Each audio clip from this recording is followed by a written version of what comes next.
No idea. Oh, here we are. Now we're live. Before we start, lads, a message.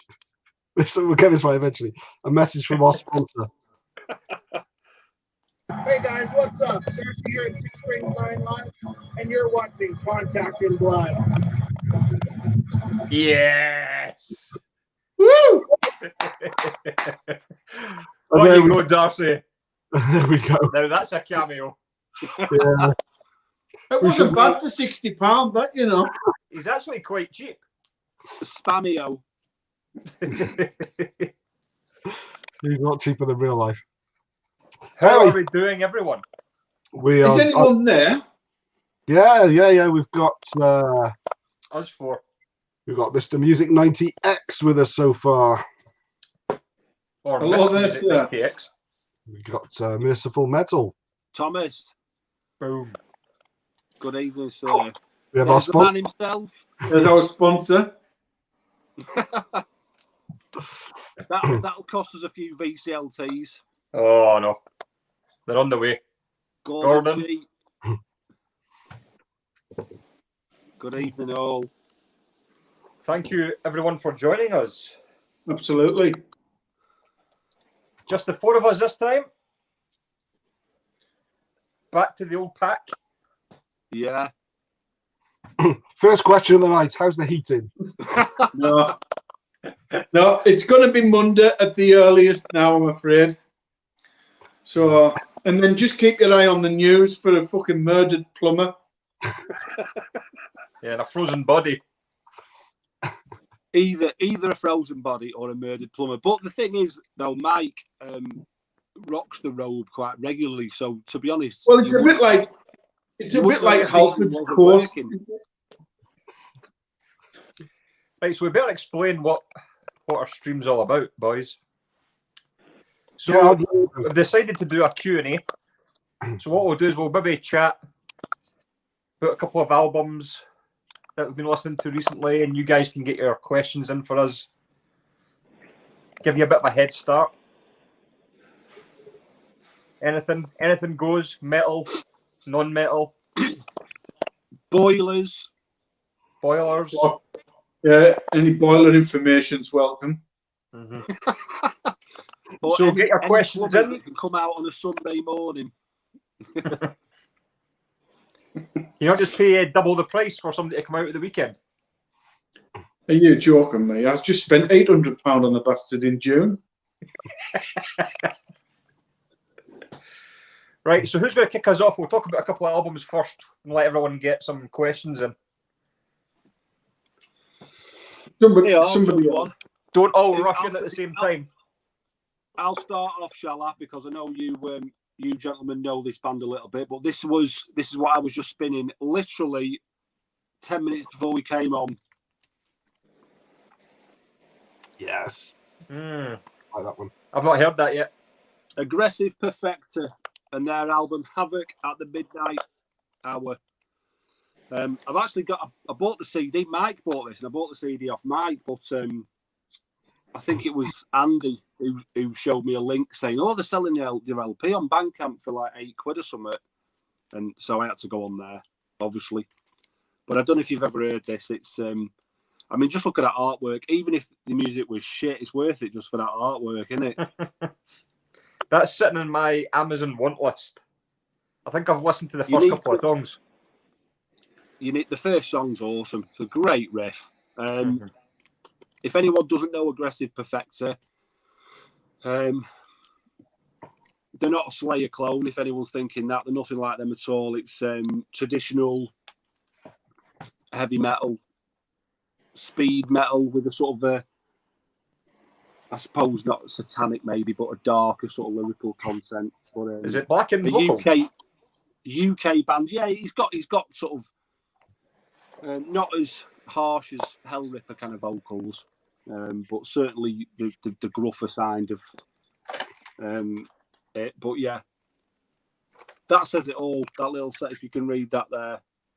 Step into the hellish nightmare of devil ritual, blood-soaked horror, and mortal fear. Oh, you're not going to speak to me, mate. And shit production. Do you know, it has got that. I suppose we could open a can of worms here, really, but it has got that raw production. But I like that in my traditional metal sometimes. But I don't think it is. I don't think it is as raw as a lot of bands that you hear at the moment. I think it's well produced. It's on that Dying Victims, which anyone who didn't see Andy's video last night, a German label putting out some brilliant heavy metal. But yeah, I actually pre-ordered that because Andy sent me the mini album, which I kept that because I really like that. And I know you said they're not Slayer clones, but it's very reminiscent of Slayer to me. But when that come out, I was like, oh, what the fuck's this? And I give it 2 listens because the production was so bad. And I couldn't hear anything that was going on. I just thought, I can't hear this. And I know I'm never going to listen to it enough for it to sink in. You know what I mean? That's why I sold it to you, because I knew, to my ears, it's not in the same league as that Red One mini album. It's different. It's definitely. I mean, that EP. What's the EP called? Andy will tell us. I forget what it's called. Satan's. Satan's. Yeah, that is very early Slayerish. This they've definitely toned it down a lot. It's definitely a bit different, that one, but I still like it. You have to go for this next, Mark, if you can find a copy. Oh yeah. I've got their CD in my Bandcamp basket as we speak. Actually, with the big like He-Man dude sat on a throne or whatever it is. Interesting. That's actually in Human Nature. Yeah, I saw it. I pulled it out because I saw Aggressive Perfected play within Human Nature. That's right. That's got myself all confused then. It's still early doors. Not drunk enough. But if you like, if you like your traditional heavy metal with that sort of darker edge, and it's certainly not your Bruce Dickinson type vocals. It's definitely the more thrashier side of things, blacker side of things. But yeah, don't listen to Mike. It's good. Well, that's why we're here, aren't we? We all got that little bit. If we just showed stuff and agreed, it would be absolutely, yeah. So I'll go. Who's next? I'll go next, and this one is this is such a blind buy. I didn't even buy it, but it arrived this morning. So I bought a CD. It's a Scottish band called Rune Master, and Bev's shown them one time before, and I've seen them a couple of times live in Edinburgh. And they had got a new album out this year, and I've not got it, so I decided to. It's on Wrathchild, the label on Bandcamp. So I ordered it about a week or so ago. It's out of Germany, and it arrived today. Well, it didn't arrive today. This arrived today, and this is a band called Purification. And it looks like one of your bands, Mark. It does, doesn't it? Yeah, I'm intrigued. So as soon as I saw it, I just thought, "What the fuck's this shit they sent me?" And I was going to. It's still sealed at the moment because I'm not. I thought, well, I'm obviously going to complain. They've got to send me the right thing, and surely they're not going to ask me to send a CD back to Germany. So I'll probably just stick it on eBay. But I listened to it on Bandcamp, and it's. I've really enjoyed it. It's really good. It's not death metal at all, or black metal. It's more kind of doomy heavy metal, really. But like Witchfinder General, there's some bit of Sabbath in there as well. And I was just really surprised that they're obviously going to send me the one that I want. But Purification. Yeah, it even sounds like a death metal band. That doesn't it? Alone it's not as heavy. I mean, it's heavy, but it's not fast heavy metal. It's heavy and doomy and slower, but really heavy. But it's not as heavy as the logo would suggest. And I've only listened to half of it on Bandcamp. I'm going to open it up now while I'm here. And but yeah, I was. It's nice to get a free album, even though you didn't buy it. But yeah, it's probably the biggest blind buy I've had, in that I didn't buy it. It just turned Oh well, bonus. So yeah, nice little surprise, that one. And does it come with a download code that I can apply for? No, had I bought it from, I can apply for it. But obviously, I bought this and got the download code for Room Master. Which, That's the fucking best line of the video.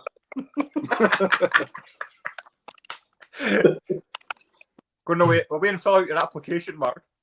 So I'm going to show a CD I got in today as well, and it's one of this band's large discography I'd never heard, but I was intrigued to hear it, and it is Overkill. I Hear Black.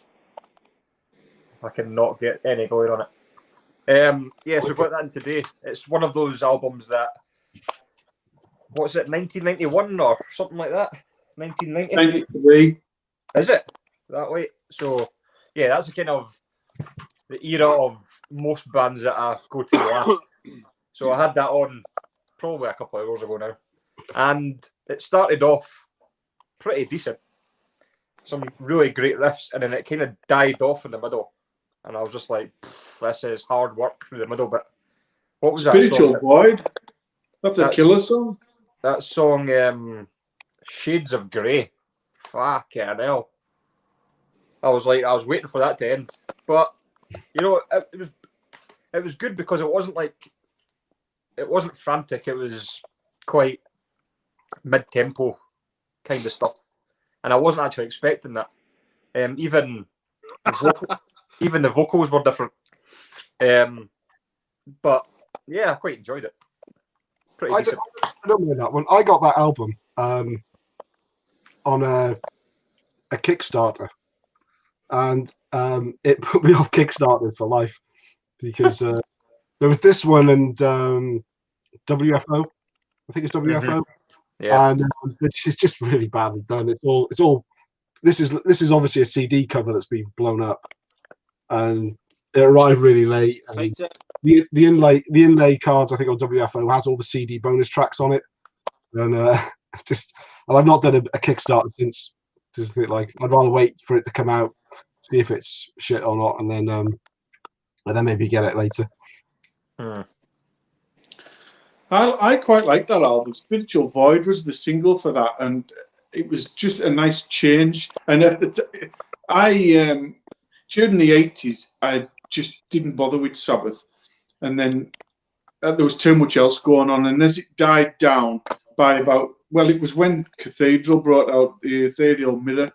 That was like, that's it. I'm in Sabbath mode now, and so when that came out, I really enjoyed it, but it's not one I pluck out as much as a lot of the other ones for Overkill. No. I mean, don't get me wrong, there's some really awesome tracks on it, but it just took me by surprise. And especially with that Shades of Grey, I was like, Christ, that is fucking depressing, that song. Yeah, but it's not going to be the worst, but it's not. I don't remember nowhere near the best. I'm gonna have to. I've got that out now, so I'll have a listen to that later because I don't remember. I don't know the album that well. Still, it's one of those ones I bought it, played it a couple of times, and I moved on to something else.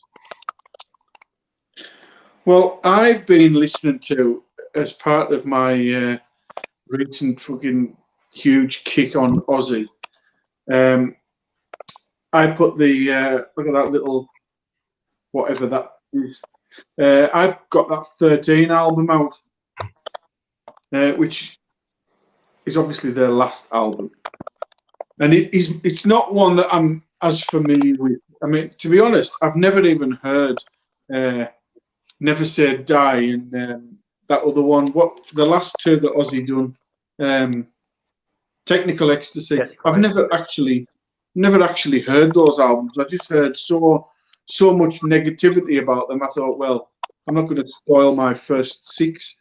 But then when they fetched out a video or whatever it was for this End of the Beginning, I think it was, I really enjoy this album. Apparently, people hate on the production. Rick Rubin produced it, and I suppose it's a bit loud. It's a bit like a little bit like Death Magnetic as production, but not as bad.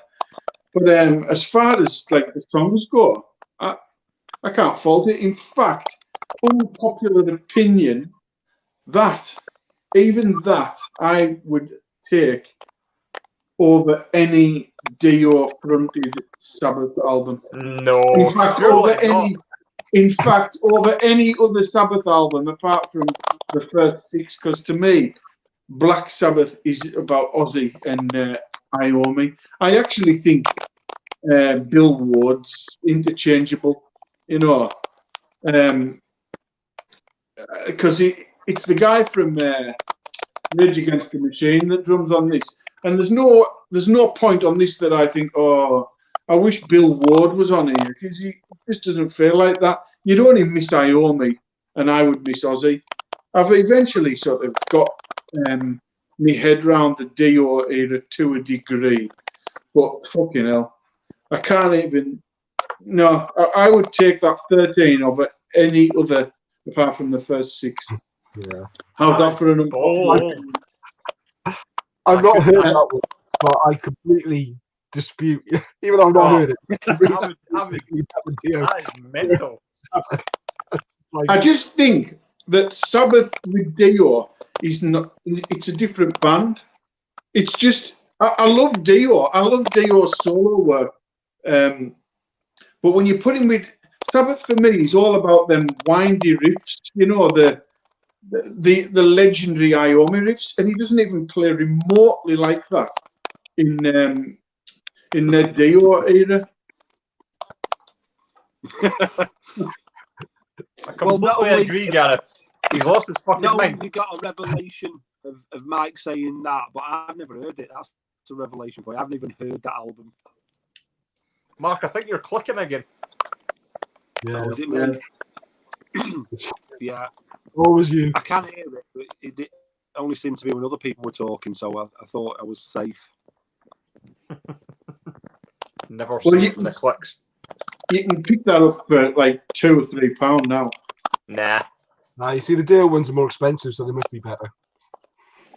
No, well, I bought that not long after it came out, and I wouldn't even put it near the Dio albums. You don't get the Iommi guitar work that you do on the early Sabbath stuff, and to me that was what pulled me in. Otherwise, it's just like normal, decent heavy metal, but there isn't anything special. And I think that's what makes Sabbath special, is the riffs that Iommi manages to come out with. They're just power chords on them Dio albums, aren't they? Oh, there's so much more than that. It's a different era, Mark. It's a different era as well. I mean, the 70s stuff was obviously the classic Ozzy, and that was defining a sound and a generation. Whereas they were trying to sound like a lot of other bands by the time Dio came in the 80s. They wanted to, no doubt, jump on the tails of the new wave of British heavy metal and what was going on. That's where the money was. Just give me a little minute, gentlemen. I'm going to see if I can sort out my phone. I'll be back in a moment. No worries, Mark. Have we had any questions yet, Andy? Yeah, we've got a couple. So this one's actually related to Sabbath, and I was really late to the party with Sabbath. I think I've got the first 4, but they're all reissues. And I wouldn't. It's not a band I would fall over myself to find some OGs for. I only have the 2009 CD reissues. I've got all the deluxe ones that came out, and then for some annoying reason they didn't release them all. Fancy just doing like the first 3 albums in deluxe, and then the other 5 or whatever they were normal. It fucking annoys me that. Just either do none of them or do. Is that the newest version, Scott? No. Or is that an old genuine one? 1970. Really? Wow. Right. Yeah, that's the one. Do you remember? I showed that in an update, and it was I found it in Andy on No Record Shack. and it was going really cheap, and I was like, I was on Discogs, I was checking it, I was like, what is this? Because it was obviously the price didn't kind of relate to what it was, but it checked out. It's a vertigo swirl. All the numbers were right. So yeah. Nice. That must be one of your most expensive records, then, I would think. Well, the thing that threw me was it was under 25 quid. So I was like, I was so confused in the shop, and I was checking the vinyl. I was like, that's fine. The jacket is in awesome condition. So I was like, what the fuck's wrong with this? But apparently nothing.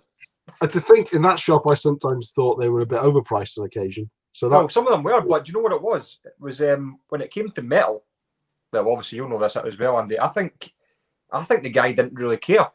I mean, I picked up this. I mean, standouts for me in that shop were Sabotage Sirens. I picked it up for 12 quid.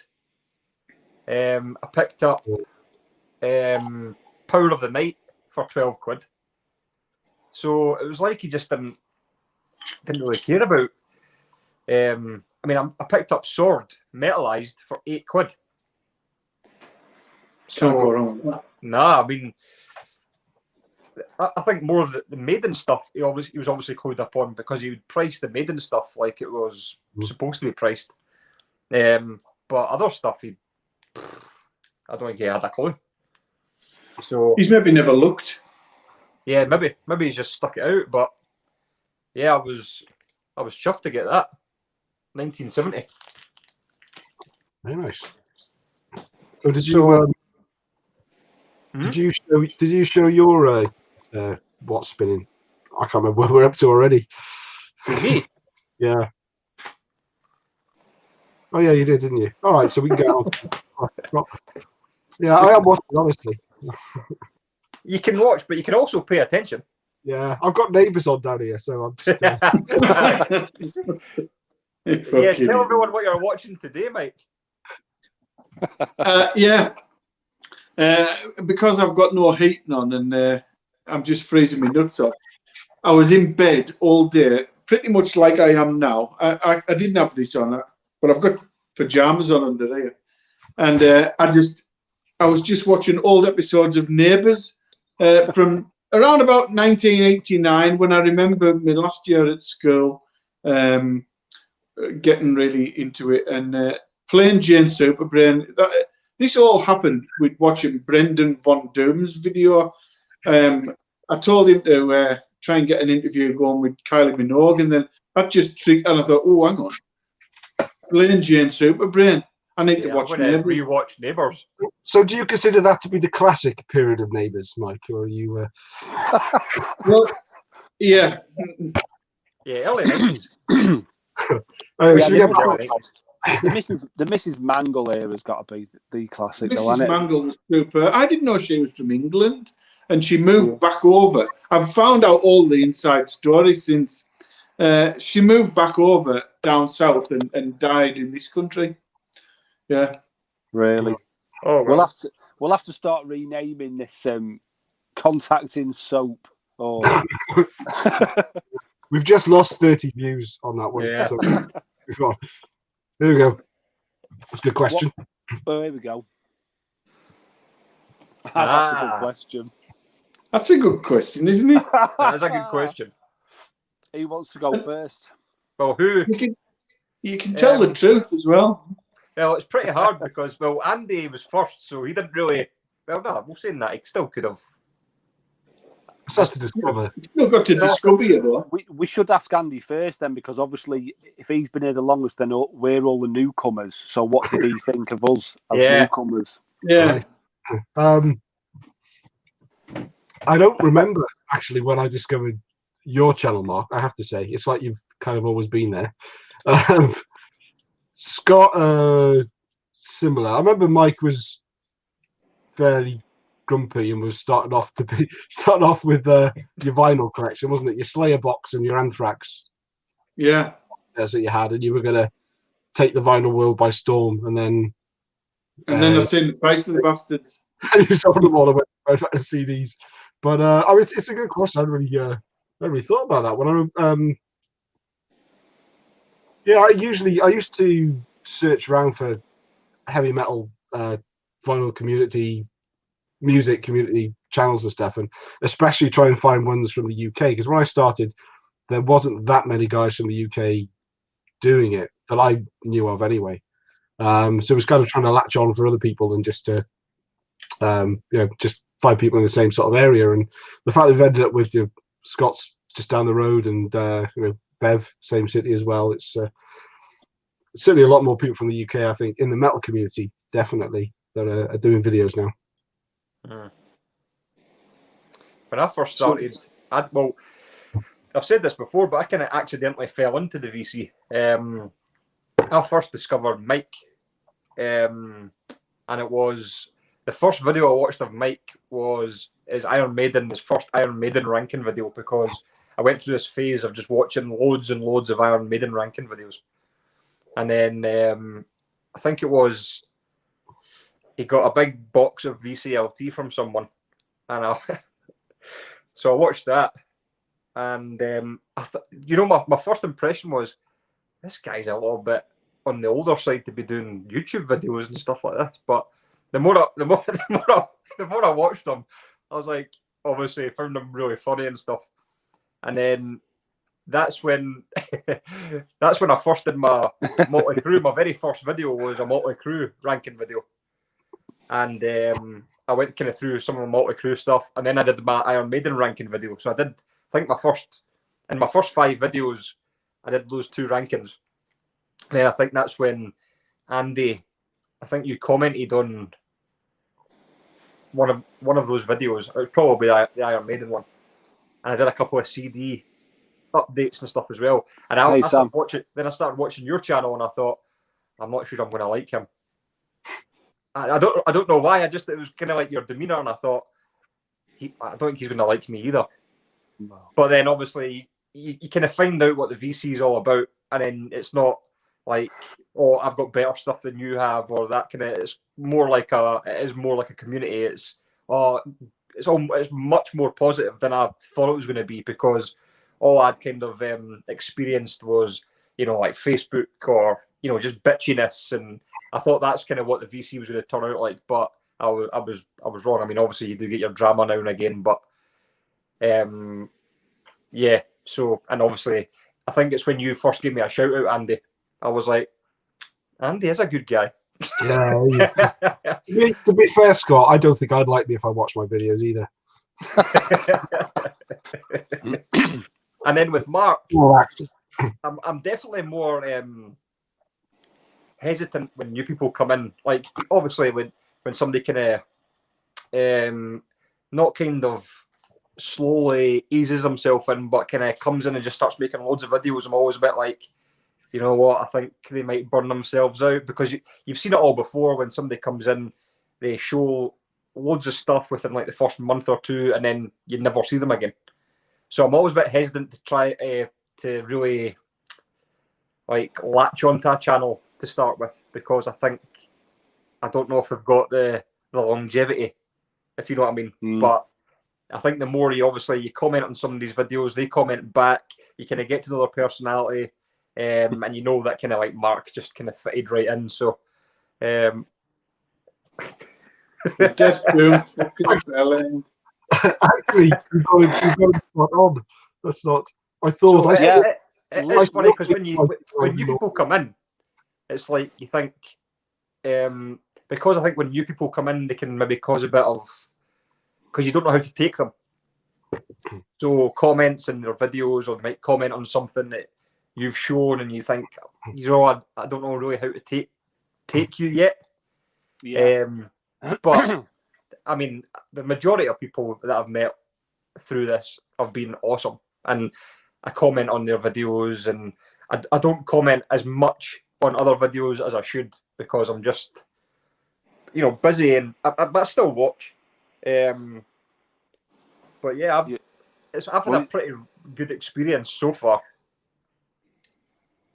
Well, I mean, obviously Andy was the first one I discovered, and I know why I was drawn to all three of you. I was drawn to Andy because right away I thought he's very intelligent, and he reminds me of a friend of mine who's very intelligent. And I thought, and usually people who are more intelligent are more likely to accept me as a friend. If you're just a fucking moron, you probably won't. You won't be able to deal with me because you'll think, oh, I can't cope with his personality or whatever. But when you're more intelligent, you can work out, oh, you know, I know how to handle this guy. That's always been the case for me. I've always been drawn to more intelligent people. Unfortunately, in a lot of occasions, they don't need me to be a match for their intellect. They'll go, aye, all right, you thick bastard. It's good to have a thicko in the gang now and again. So it really was that, and that's no. And it just reminded me of a friend who I no longer see now because he lives down in Bath. And I remember Scott. I'm always going to be drawn to a Scottish accent. That's just I'm a sucker for Scottish accents, and Julie will always say, "Oh, but they sound really fucking like they're going to stove your head in," and that's what I like. I don't know what it is, and I know what you mean. You know, but I'll tell you what, whenever I've been in Glasgow, I haven't felt threatened or anything. But when I've been in Manchester, I've thought, fucking hell, I could get done in here, you know. I've found people in Manchester weren't as sort of welcoming, but I mean, always a sucker for a Scottish accent. And with Mark, I remember watching his sort of showing his CDs, and I just thought, fucking hell, he could have been in our gang back in the day. And he sounds like Carl Pilkington. And they were the two things that I... Can you remember that I said that to you on my first comment? Absolutely, yeah.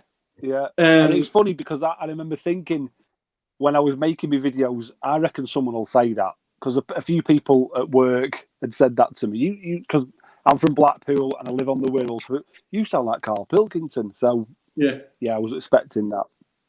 But I just thought, well, this lad could have been, you know, I could have been knocking on his door to go down to Rock Night on a Friday night. He's just had the same sort of musical discoveries as I have. So that was like it was an easy connection as well.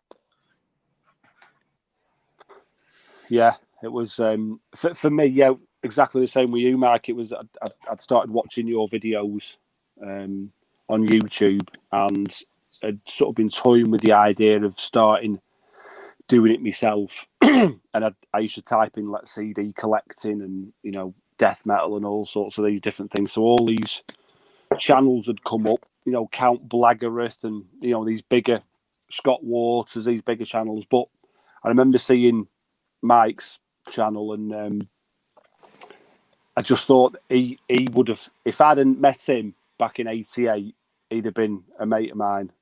Our sort of timeline and journey through heavy metal is almost identical, really, you know. And you talk about the sort of stories that you hear and the things that you know, round at your mate's house and putting an album on there and an album on here, and it completely relatable. With Andy, it was exactly the same. I think with Mike, I saw Andy's videos and thought this guy just seems really to know his stuff. You know, it was like an education every time I saw Andy's videos. And it's a bit scary, I suppose, a little bit when you start on your own channel because you think you know a lot about the music. That's you know, you can't start a channel and not know a little bit about what you're talking about. So you watch someone else and you sit there and think, oh my God, these people just know everything. I thought I knew a lot, but you know, maybe I have to think twice about doing this, you know. But and with Scott, I I don't mind glam metal. I don't mind Motley Crue at all. And I know I think one of my first videos I saw of Scott was Motley Crue. But I was intrigued because of his age, you know, the age you were and the music you were talking about. I thought this guy's obviously very sort of cleverly musically educated himself. He's not just gone. He hides his age well, though, you know. He does. He hides his youth well. Yeah, but you know, people of your age, I suppose it's the it's the Corn, the Limp Bizkit, that sort of avenue into metal, and yours seem to be very similar to someone who was, you know, 10 or 15 years older. But when, for me personally, watching your videos, that's when metal was the best, you know. So I was quite intrigued to sort of see what else you were going to be showing. But without sounding like I'm kissing anyone's arses, all three of you were very instrumental in me when I wanted to make videos, watching your three channels, and especially Mike, because I just had a real connection, because I thought he could have been a friend of mine. There's no doubt about it. We don't live that far away in the country, and the music that we started speaking about on my first videos, I just thought this guy knows exactly what I'm talking about. So it was, you were all very inspirational to me to want to make videos. I think as well. I was amazed by these two on top, because they didn't, unlike me and you, where we were part of a big gang. Like I mean, literally 15 to 20 of me and my mates, all hungry for the same thing. And if I'd have been these two, I don't know whether I would have got where they are now, because they've had, like, I think in a way they've had even more focus and dedication to it than me and you have. Because I might have fell in with whatever was popular in order to ride birds along the way if I didn't have a lot of friends. And what we did do in the end was just all listen to music and look at birds from a distance who wouldn't fucking ride us. And that was my youth. No, it's right though, because I discovered so much music and so many bands through my friends that it, almost like you do now when you're in the VC and you're looking at other people showing stuff and you think, oh, check that out. It's a real education. So for both of you, I know you've both talked about your friends weren't into metal. So, you know, for you to kind of focus in on that and think, do you know what, that I really do like it, and you've not got that peer pressure of, fucking hell, what are you doing listening to metal? It's fucking just a load of noise. Oh, you know, me and Mike never had that because our friends listen to it as well. But for you, you know, it's I mean, it's turned into a bit of an arse kissing live stream. This, hasn't it? Really now, I'm quite enjoying it. I think though, when you're, I mean, obviously when you watch our videos and other people's videos, not just us, you can see you wouldn't dedicate your time to collecting this music, to jumping on camera, to tell people what you've got, to even do this. It's easy for us. So, I mean, the way I'd put it is when I first properly discovered hard rock, metal, it was a joy to do. Like you didn't feel forced into liking something. You didn't feel forced like you had to listen to something.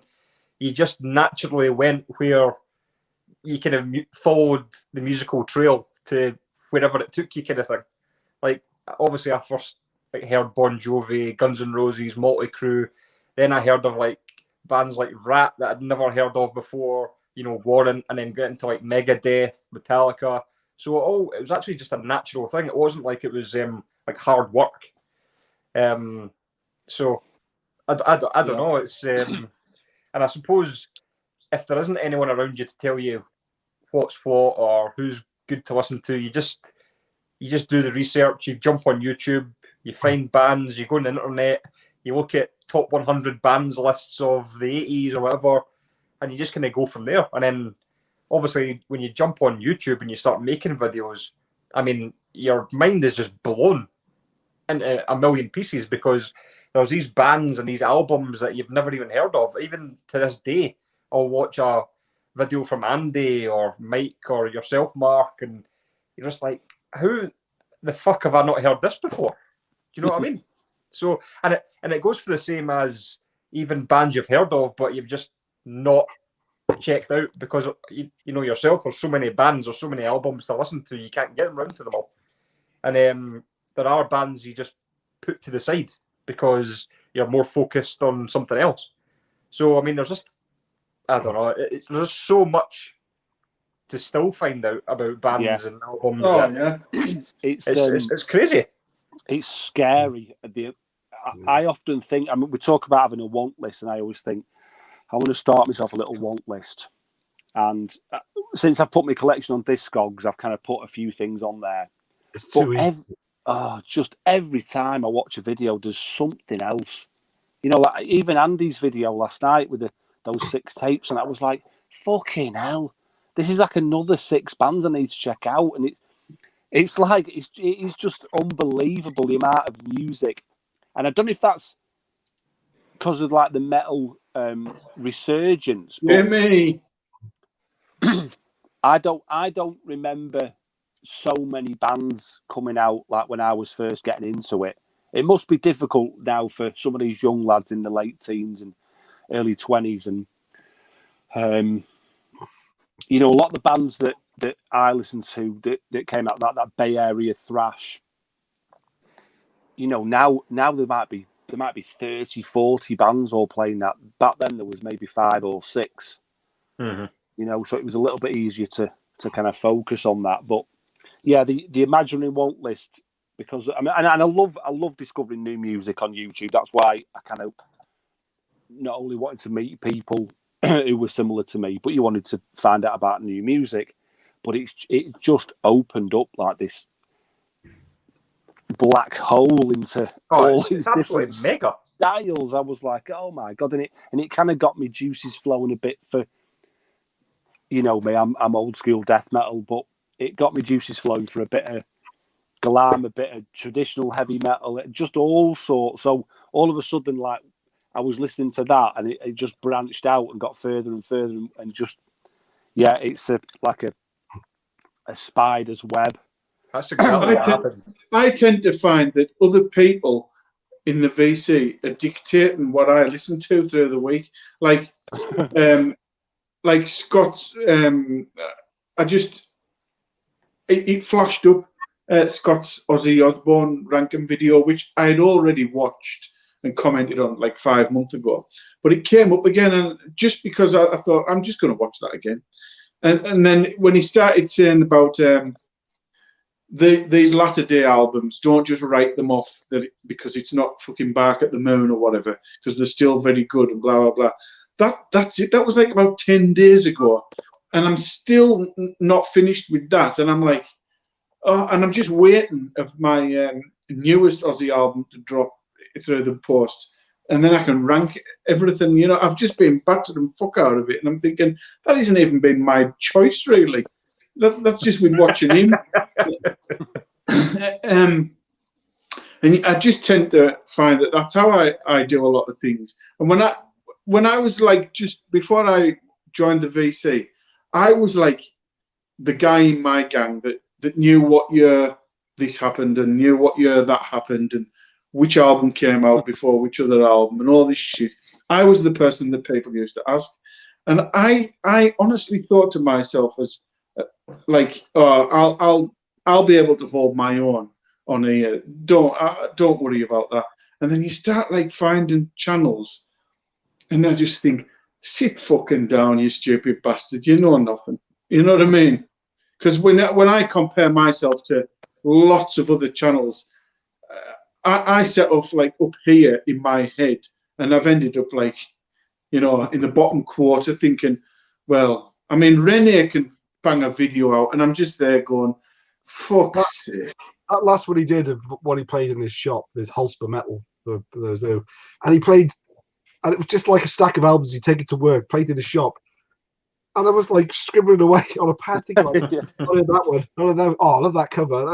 It's just almost every single album he showed I'd never heard of, and I thought, like you say, you think you know stuff, and then you start watching some channels, you just think, I know fuck all. Yeah. And don't put yourself down, Mike. You know your shit, mate. There's no doubt about it. I think, I think just a little bit, though, isn't it? It's just a little bit, a section. Although we've all got our favourite subgenres, which leads on to this question. We've all got our favourite on niche areas, and it's such a wide-ranging, just metal as a whole just covers so many different sounds and styles and everything like that. And so, what are your favourites, guys? I think probably people know from watching, but let's hear it. Yeah, I'll start off, shall I? Yeah, old school death metal, anything. And it's funny when you say old school, because the stuff that I listened to from sort of 88 to 94 probably obviously wasn't classed as old school then. It was just death metal, but because, like you say, you've got so many of these subgenres now. But yeah, any of those bands that sound like the death metal bands and thrash metal bands from the late 80s, early 90s, that's my go-to. I probably, if I think about it, in my youth was fairly elitist, because I grew up, my dad was listening to Black Sabbath, King Crimson, Michael Schenker, all sorts of good music. So I was educated and grew up with good music, but I went off. I've lost my train of thought there. What was I thinking of? Oh yeah. So I went off on this journey, and once I'd reached this death metal, the Entombed, Obituary, Death, those kind of bands, the thrash metal bands, Exodus, Overkill. I kind of probably for a few years that was all I'd listen to, and if anything else, someone played me something else, I just dismissed it probably far too quickly, and I just put it down to being just naive and probably a little bit uneducated. I'd kind of found what I liked, and that was that. But luckily, as you get older, you go to appreciate it all, and it's been quite nice that a lot of the music that I heard back in the late 80s, early 90s that I really, really ignored, it's been nice now, the age I am, to be able to go back and kind of buy that and rediscover it and hear what people talk about, the love for it, and for me to be able to appreciate it,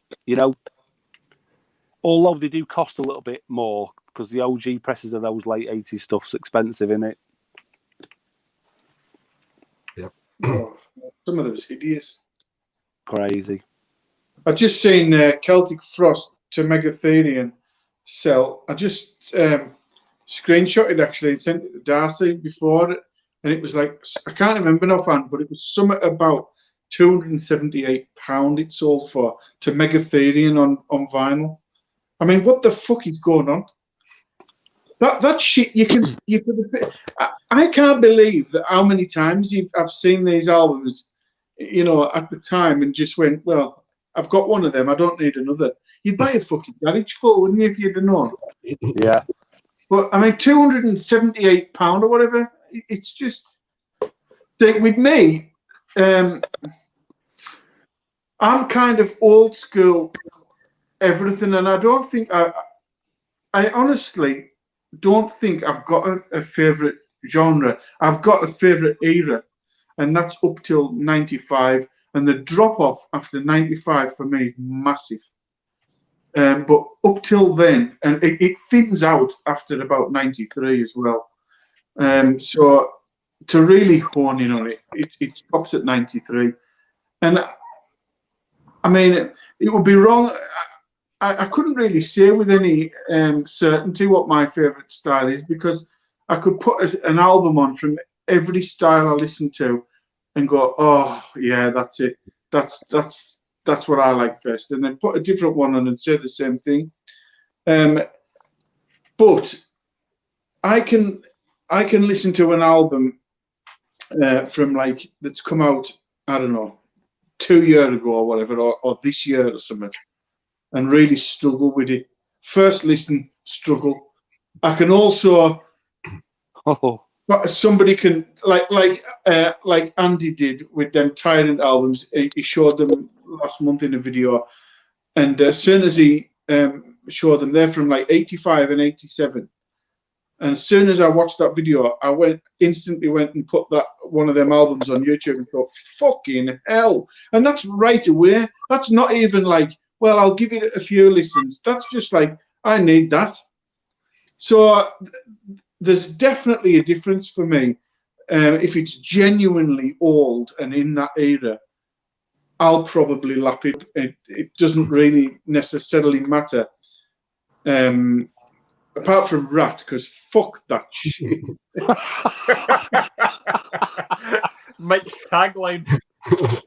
Yeah. But like 99% of everything else that came out in the golden era, I'll probably like it, you know. And I need a lot more persuasion, or you know, sometimes someone just comes along and genuinely, like Hellripper or whatever, just comes along and just clicks. I don't need it. It might as well be fucking 1987 again. But I'm probably the worst person in all of the VC for like being accepting of new stuff, because I just I just think, oh, I've heard that though with fucking Tankard, or I've heard that with such and such, you know. I mean, I definitely swap the word probably for definitely. Well, I'm probably gonna go for a piss.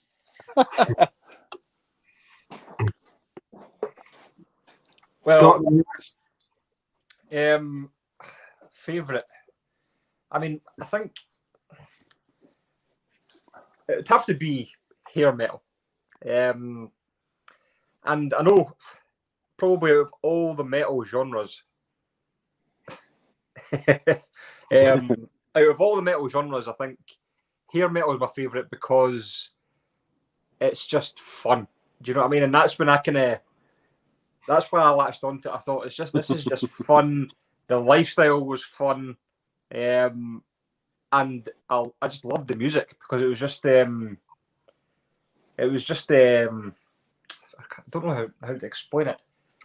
You know, it was feel good music. I mean, that was at the start. I think you explained it perfectly. Yeah. Yeah, I always go back to that. But now, obviously, watching channels and the VC or like yourselves, I'm much heavier into thrash now. Like, I would say hair metal and thrash are probably equal now. And then because of Mark, definitely getting into the death metal stuff.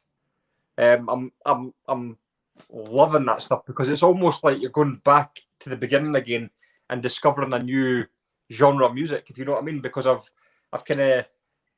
latched onto the hair metal, I've totally latched onto the thrash, and now I'm kind of starting at the beginning again with death metal, and I'm really enjoying it. And it's funny because when I look back at like when I was maybe a teenager, when I thought of death metal, I thought, fuck that shit. But now that's copyright. Trademark. But now I'm just like, you know, if it's got great riffs, I'm really getting into the vocals now. Like, you're really clicking with me, especially like that new Benediction album. Awesome.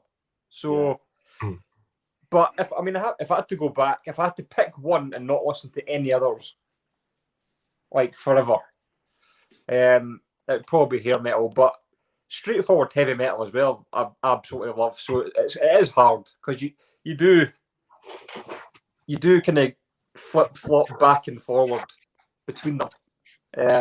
I mean, I sat here today, I put on just a straightforward kind of heavy metal album, then went straight into a thrash album, and you know, the next one I could put on could be hair metal. So I think they all kind of complement each other because you're not getting oversaturated with one.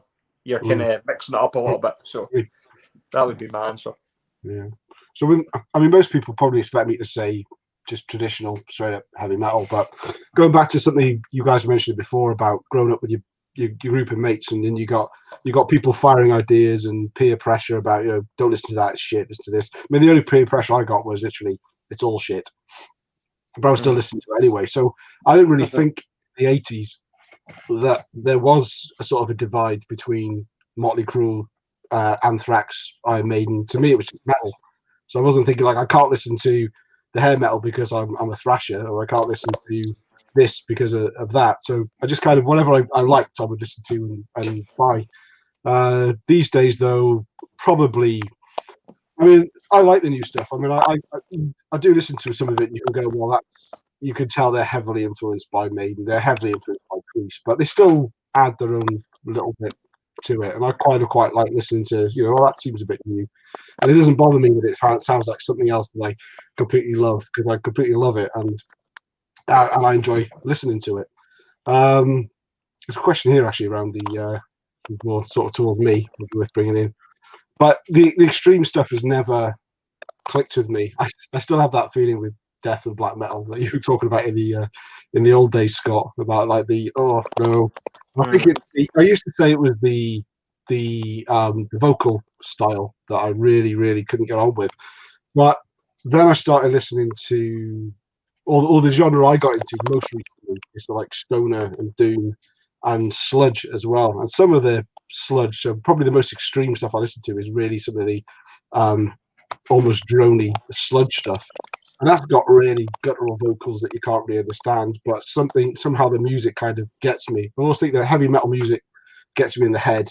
I hear it, but a good doom gets you in the gut, and it just makes me feel great when I hear it. So, from an extreme metal point of view, I kind of get my fix from more sludgy, guttural, filthy, horrible sort of doom style metal. But yeah, traditional metal would be the one I would probably pick on my desert island. So what about that question that just popped up, Andy? What would be the band that you would say is the most extreme that you like? Probably something from, I say, the sludge. I mean, I've been listening to a bit of a band called Gert recently, and they're kind of very, to me, that's kind of extreme. I mean, it's not extreme, maybe in people's sense that they think about sort of death metal bands and black metal bands. I don't know, maybe Slayer. You do have. Do you like a band called Electric Wizard? I've heard of them, but I've not heard of them. They have an album called Dope Throne. If you're into that, you might like that one. But I mean, that's again another whole genre that I've only dipped my toe in. And again, I'm not taking. I know when you mention things like stoner, people say things like, "Oh, you must like Caius and stuff." And I didn't start there. I started finding that the first band I got into on that stoner genre was a band called Stake, because I thought the name was pretty cool for a band, Stake. And they're as far from sort of traditional stoner, American stoner that you can get. They're from London. And I started finding bands on Bandcamp and looking for UK bands that were playing similar style, because I could get their stuff cheaper with postage and packing. So I kind of went into it in a different angle. The same way that I went into metal in a different angle, because I had nobody around me saying, "All right, you're into metal, right?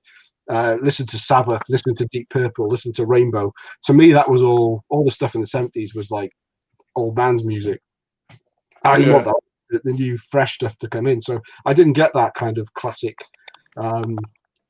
heavy metal education. A lot of people did when they were just sort of finding things out, had an older brother or an uncle that was into it, or mates that were into it as well. So it was all kind of just discovering it, making it up as I went along. Yeah, I was the same with that. Even like with the Dio thing when he played Donington in '87. I mean, obviously you went, I didn't, but I remember thinking, who cares about Dio? Anthrax and Metallica with a big pull that year. Thomas there, just mentioning first time he had Leprosy by Death and he couldn't stand Chuck's vocals. I can remember exactly the same when I first heard that. And we talk about this journey, like I was sort of touched on it earlier, and you've gone from your White Snake and your Bon Jovi and that kind of music, and then you sort of hit Metallica and Slayer and Megadeth, and then it went on to the next level, sort of Sepultura and Obituary. I can remember when I first heard Leprosy, and it's mad really when you think about extreme music now, what it's like. But when Leprosy came out, that was like, besides your Napalm Death playing the grindcore, that was pretty much as extreme as it got. It was, cannon sounding double bass and this shrieking vocal, and I was just like, fuck, what is all that about? And it took me by surprise. You listen to it now, and Death is one of the gateway bands you tell anybody who's getting into death metal, because they're kind of not just death metal, you know what I mean? They're just like a metal band. When that came out in '88 and he was shrieking on it, it was, for a lot of people, just like, what on earth is this? Like Andy's reaction if you played it for him now, just like, wow. I do know Andy owns, you've got some Carcass in your collection. That's pretty heavy. Well, I only have Carcass in my collection, and it's just a best of CD, and I didn't mind it. Was because a couple of years ago there was a 1 or 2 day festival that was going to be in Edinburgh, called Heavy Scotland, and there was a lot of kind of black and death metal bands on it. But I kind of wanted to go to it because I thought it'd be fun. And Carcass were one of the bands headlining, but they just didn't sell enough tickets, so it got canned. But I'm not listening to that for a long time actually. So yeah, quite a nice original name for a heavy metal festival in Scotland, isn't it? Scotland, Heavy Scotland. No other questions? Yeah, there's a few. In fact, for people that may have asked, there's a lot of banter going on. Good banter going on. Right. In the comments that it's hard to kind of follow, and it's good that people viewing are having a good time in the comments as well. But if I have missed some questions, and we do tend to bang on for quite.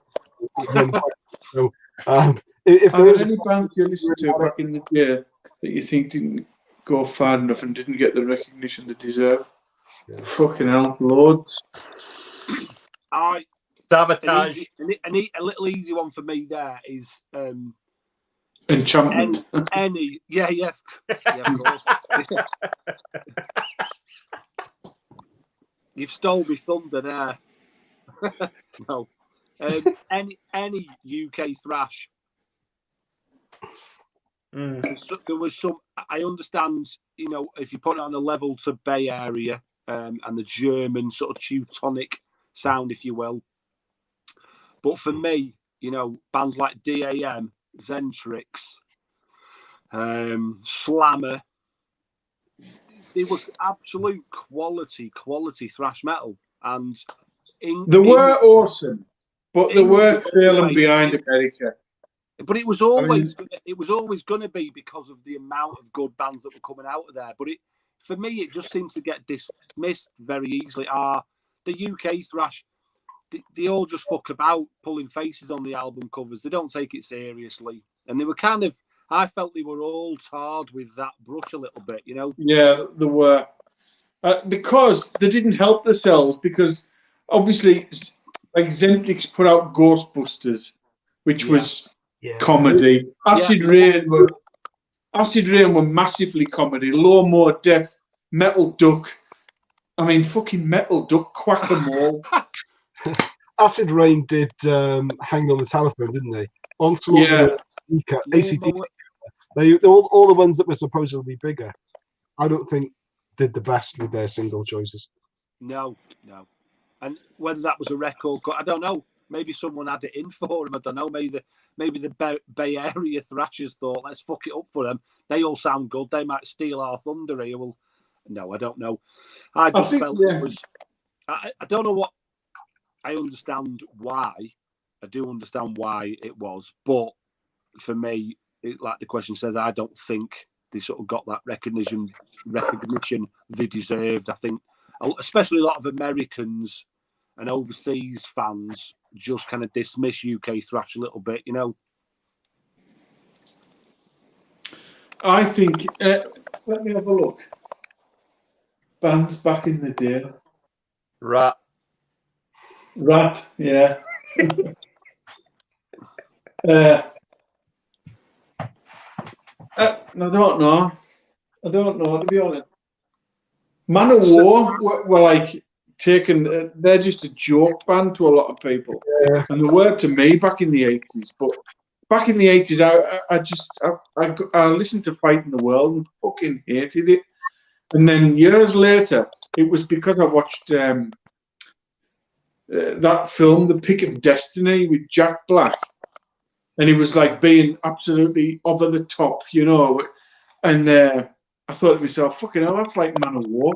I wondered if Man of War is actually going to like give me that fix that I'm getting off this film, you know, because I was really enjoying the film.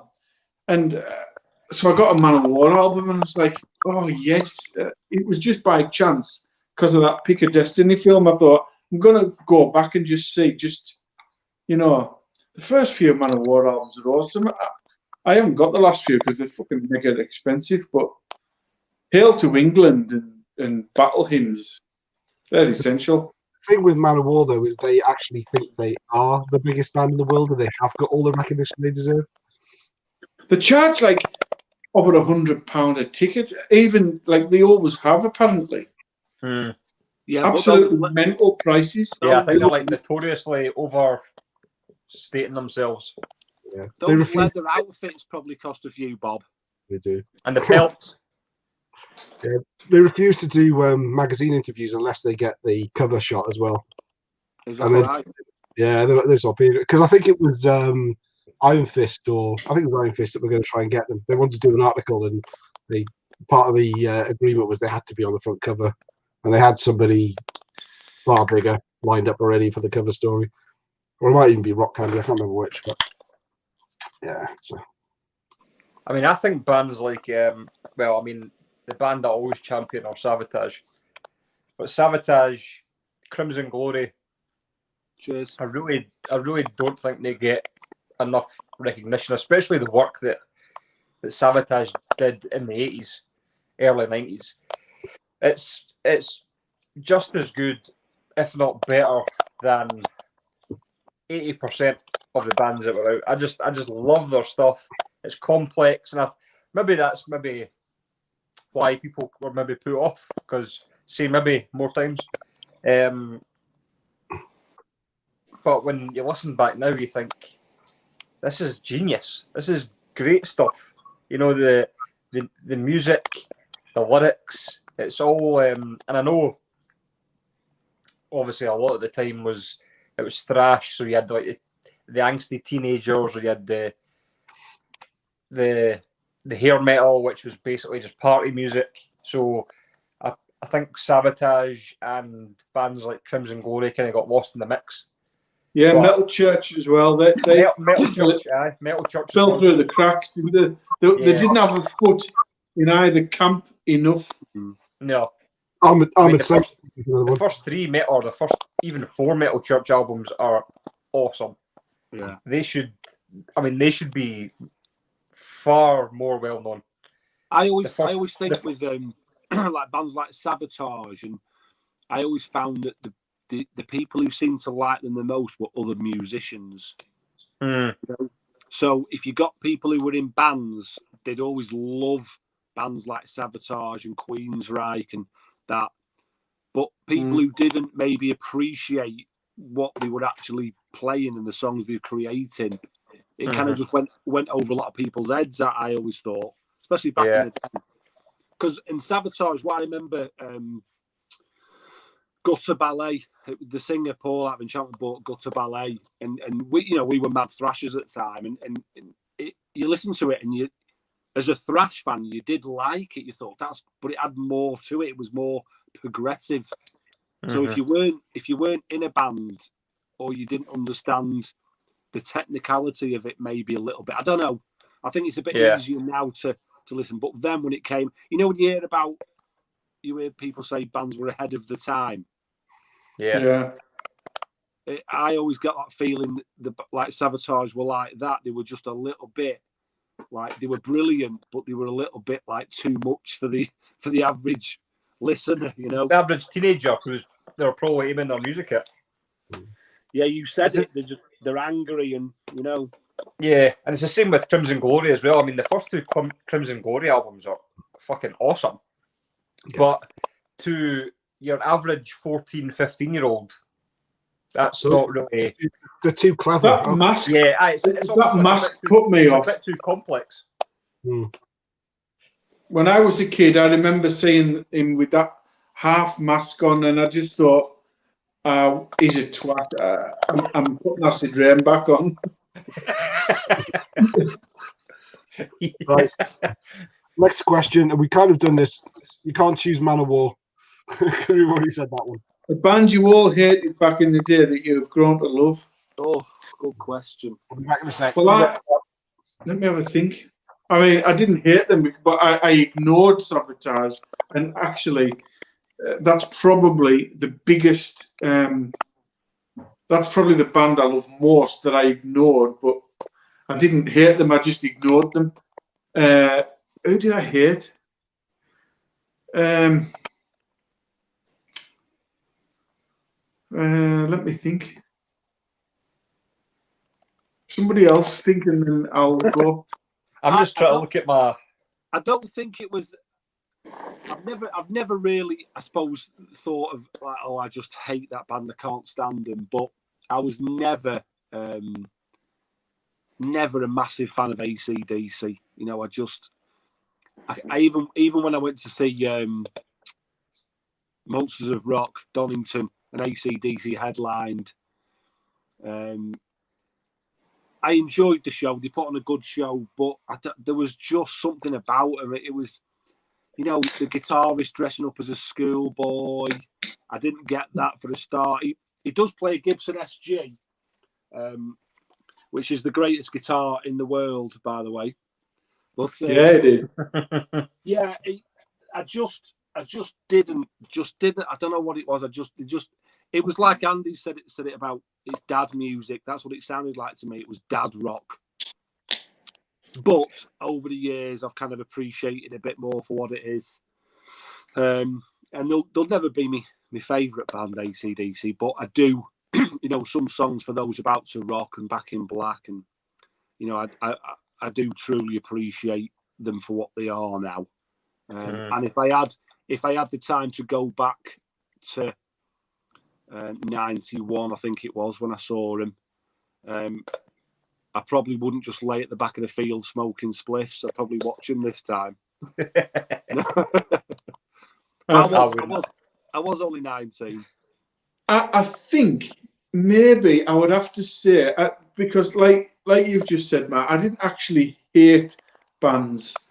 I just thought, well, I'm not going to listen to them. They're not for me. I didn't listen to them and hate them, but I listened to a few Judas Priest songs back in the day and thought they were all right, but just never was interested in getting into them as a band. You know, I only had the big singles that was out at the time, you know, but I was like, nah, I don't need that. For no real reason either. I just thought it was old man stuff, and I'd probably heard the best of what they had to offer. And then it was just years later, I'd done the same with the Scorpions as well. Judas Priest and the Scorpions, I was like, I had bought a couple of albums back in the day and just never taken to them. And then years and years later, I was like, all right, okay. I would rate those two bands about the same. I probably wouldn't have an outright winner with Judas Priest and Scorpions. I like them both equally, I would say. Yeah, and look at his face. You're thinking, hang on a minute. I know Scorpions don't have a firepower, unfortunately. Yeah, fuck it. Priest taking that one. Well, I would have to probably say Anthrax. When I first heard Anthrax, I swear to God, I was like, "What the fuck is this?"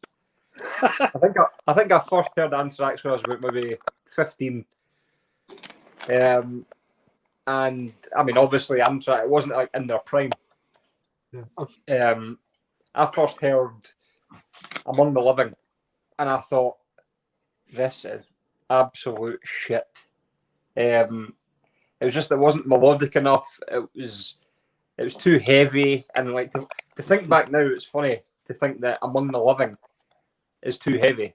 But at the time, I just thought it just did not sit well with me at all. I thought Anthrax, and then it was kind of cemented because I listened to one of my mates had the Beavis and Butthead soundtrack, and Anthrax. I think it was Anthrax were on that, and I heard that song. It was on. I can't remember what it was now, but I heard that and I thought, that is pure shit.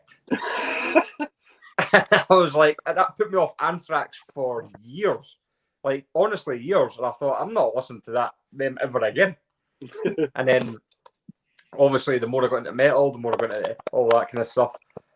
I heard Spreading the Disease, and I thought, fucking hell, that is awesome. I was like, what the fuck?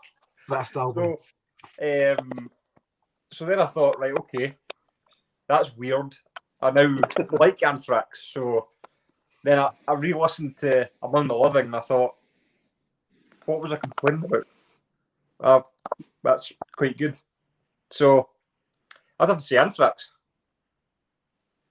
Yeah, cool. Andy?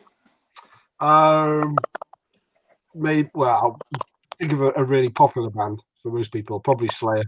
I just did not get them in the 80s. I just didn't get it at all. Got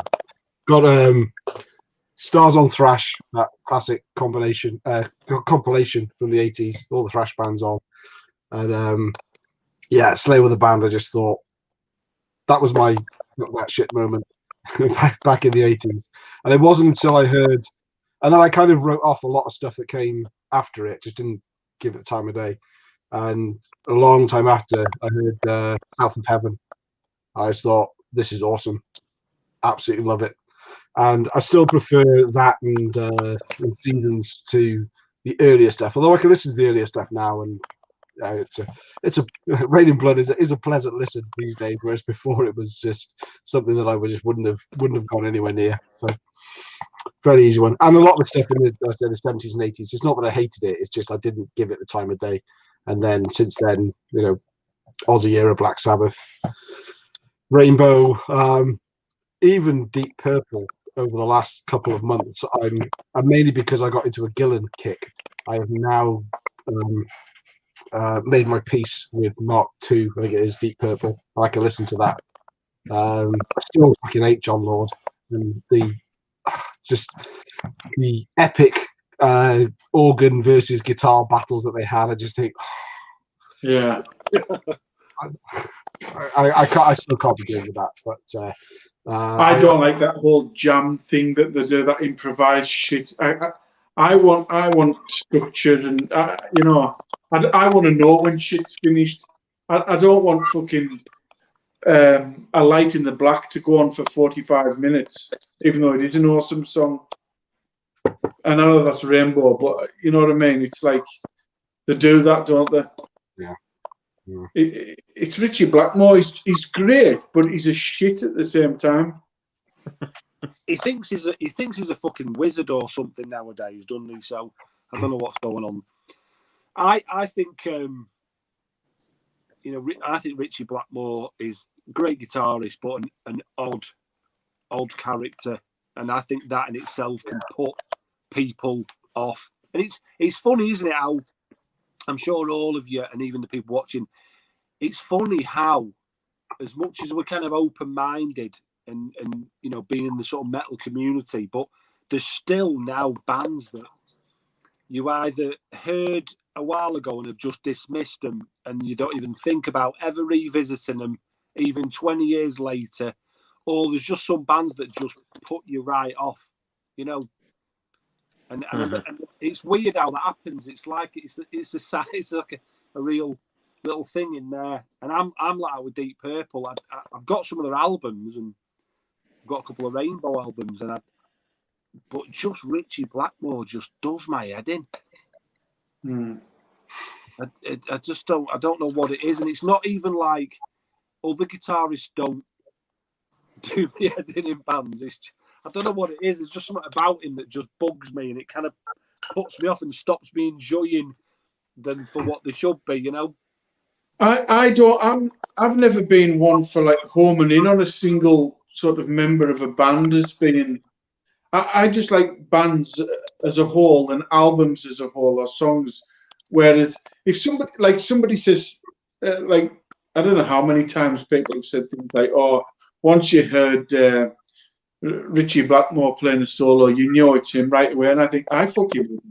No, I wouldn't have a clue. I'll tell you what. There's only somebody like Zakk Wylde that I would know right away, or Rob Flynn, because he's constantly doing harmonics. It has to be as obvious as that for me to go, that's Zakk Wylde. Otherwise, no fucking idea. I don't know what John Sykes sounds like. No. I take a band as a whole, not from individual players. the only thing I would really point out that I hate in a particular band, picking on one element, would be the vocals. Oh yeah. Yeah. That can make or then break you a can band. understand who it is. Yeah. Don't get me wrong. You know, I like the playing. It's not like a homing on Richie Blackmore and think, right, I'm not listening to Deep Purple. I like the band. I don't know what it is. It's like I say, it's a John Lord. It's like an irrational thing that just. I don't know what it is. I like his playing. I think it's the things you hear about a person as well. Yeah, awkward. What you know? Because I mean, Richie Blackmore is is meant to be an absolute twat. So imagine like trying to sort his rider out backstage. Oh fucking hell! I'd be like, Richie, shut the fuck up. yeah, we haven't got that much potpourri now. Fucking get on stage. Just go out and fucking play, arsehole. Hey, in was it Donington '87 or Donington '88? Which one did David Lee Roth play on? '88.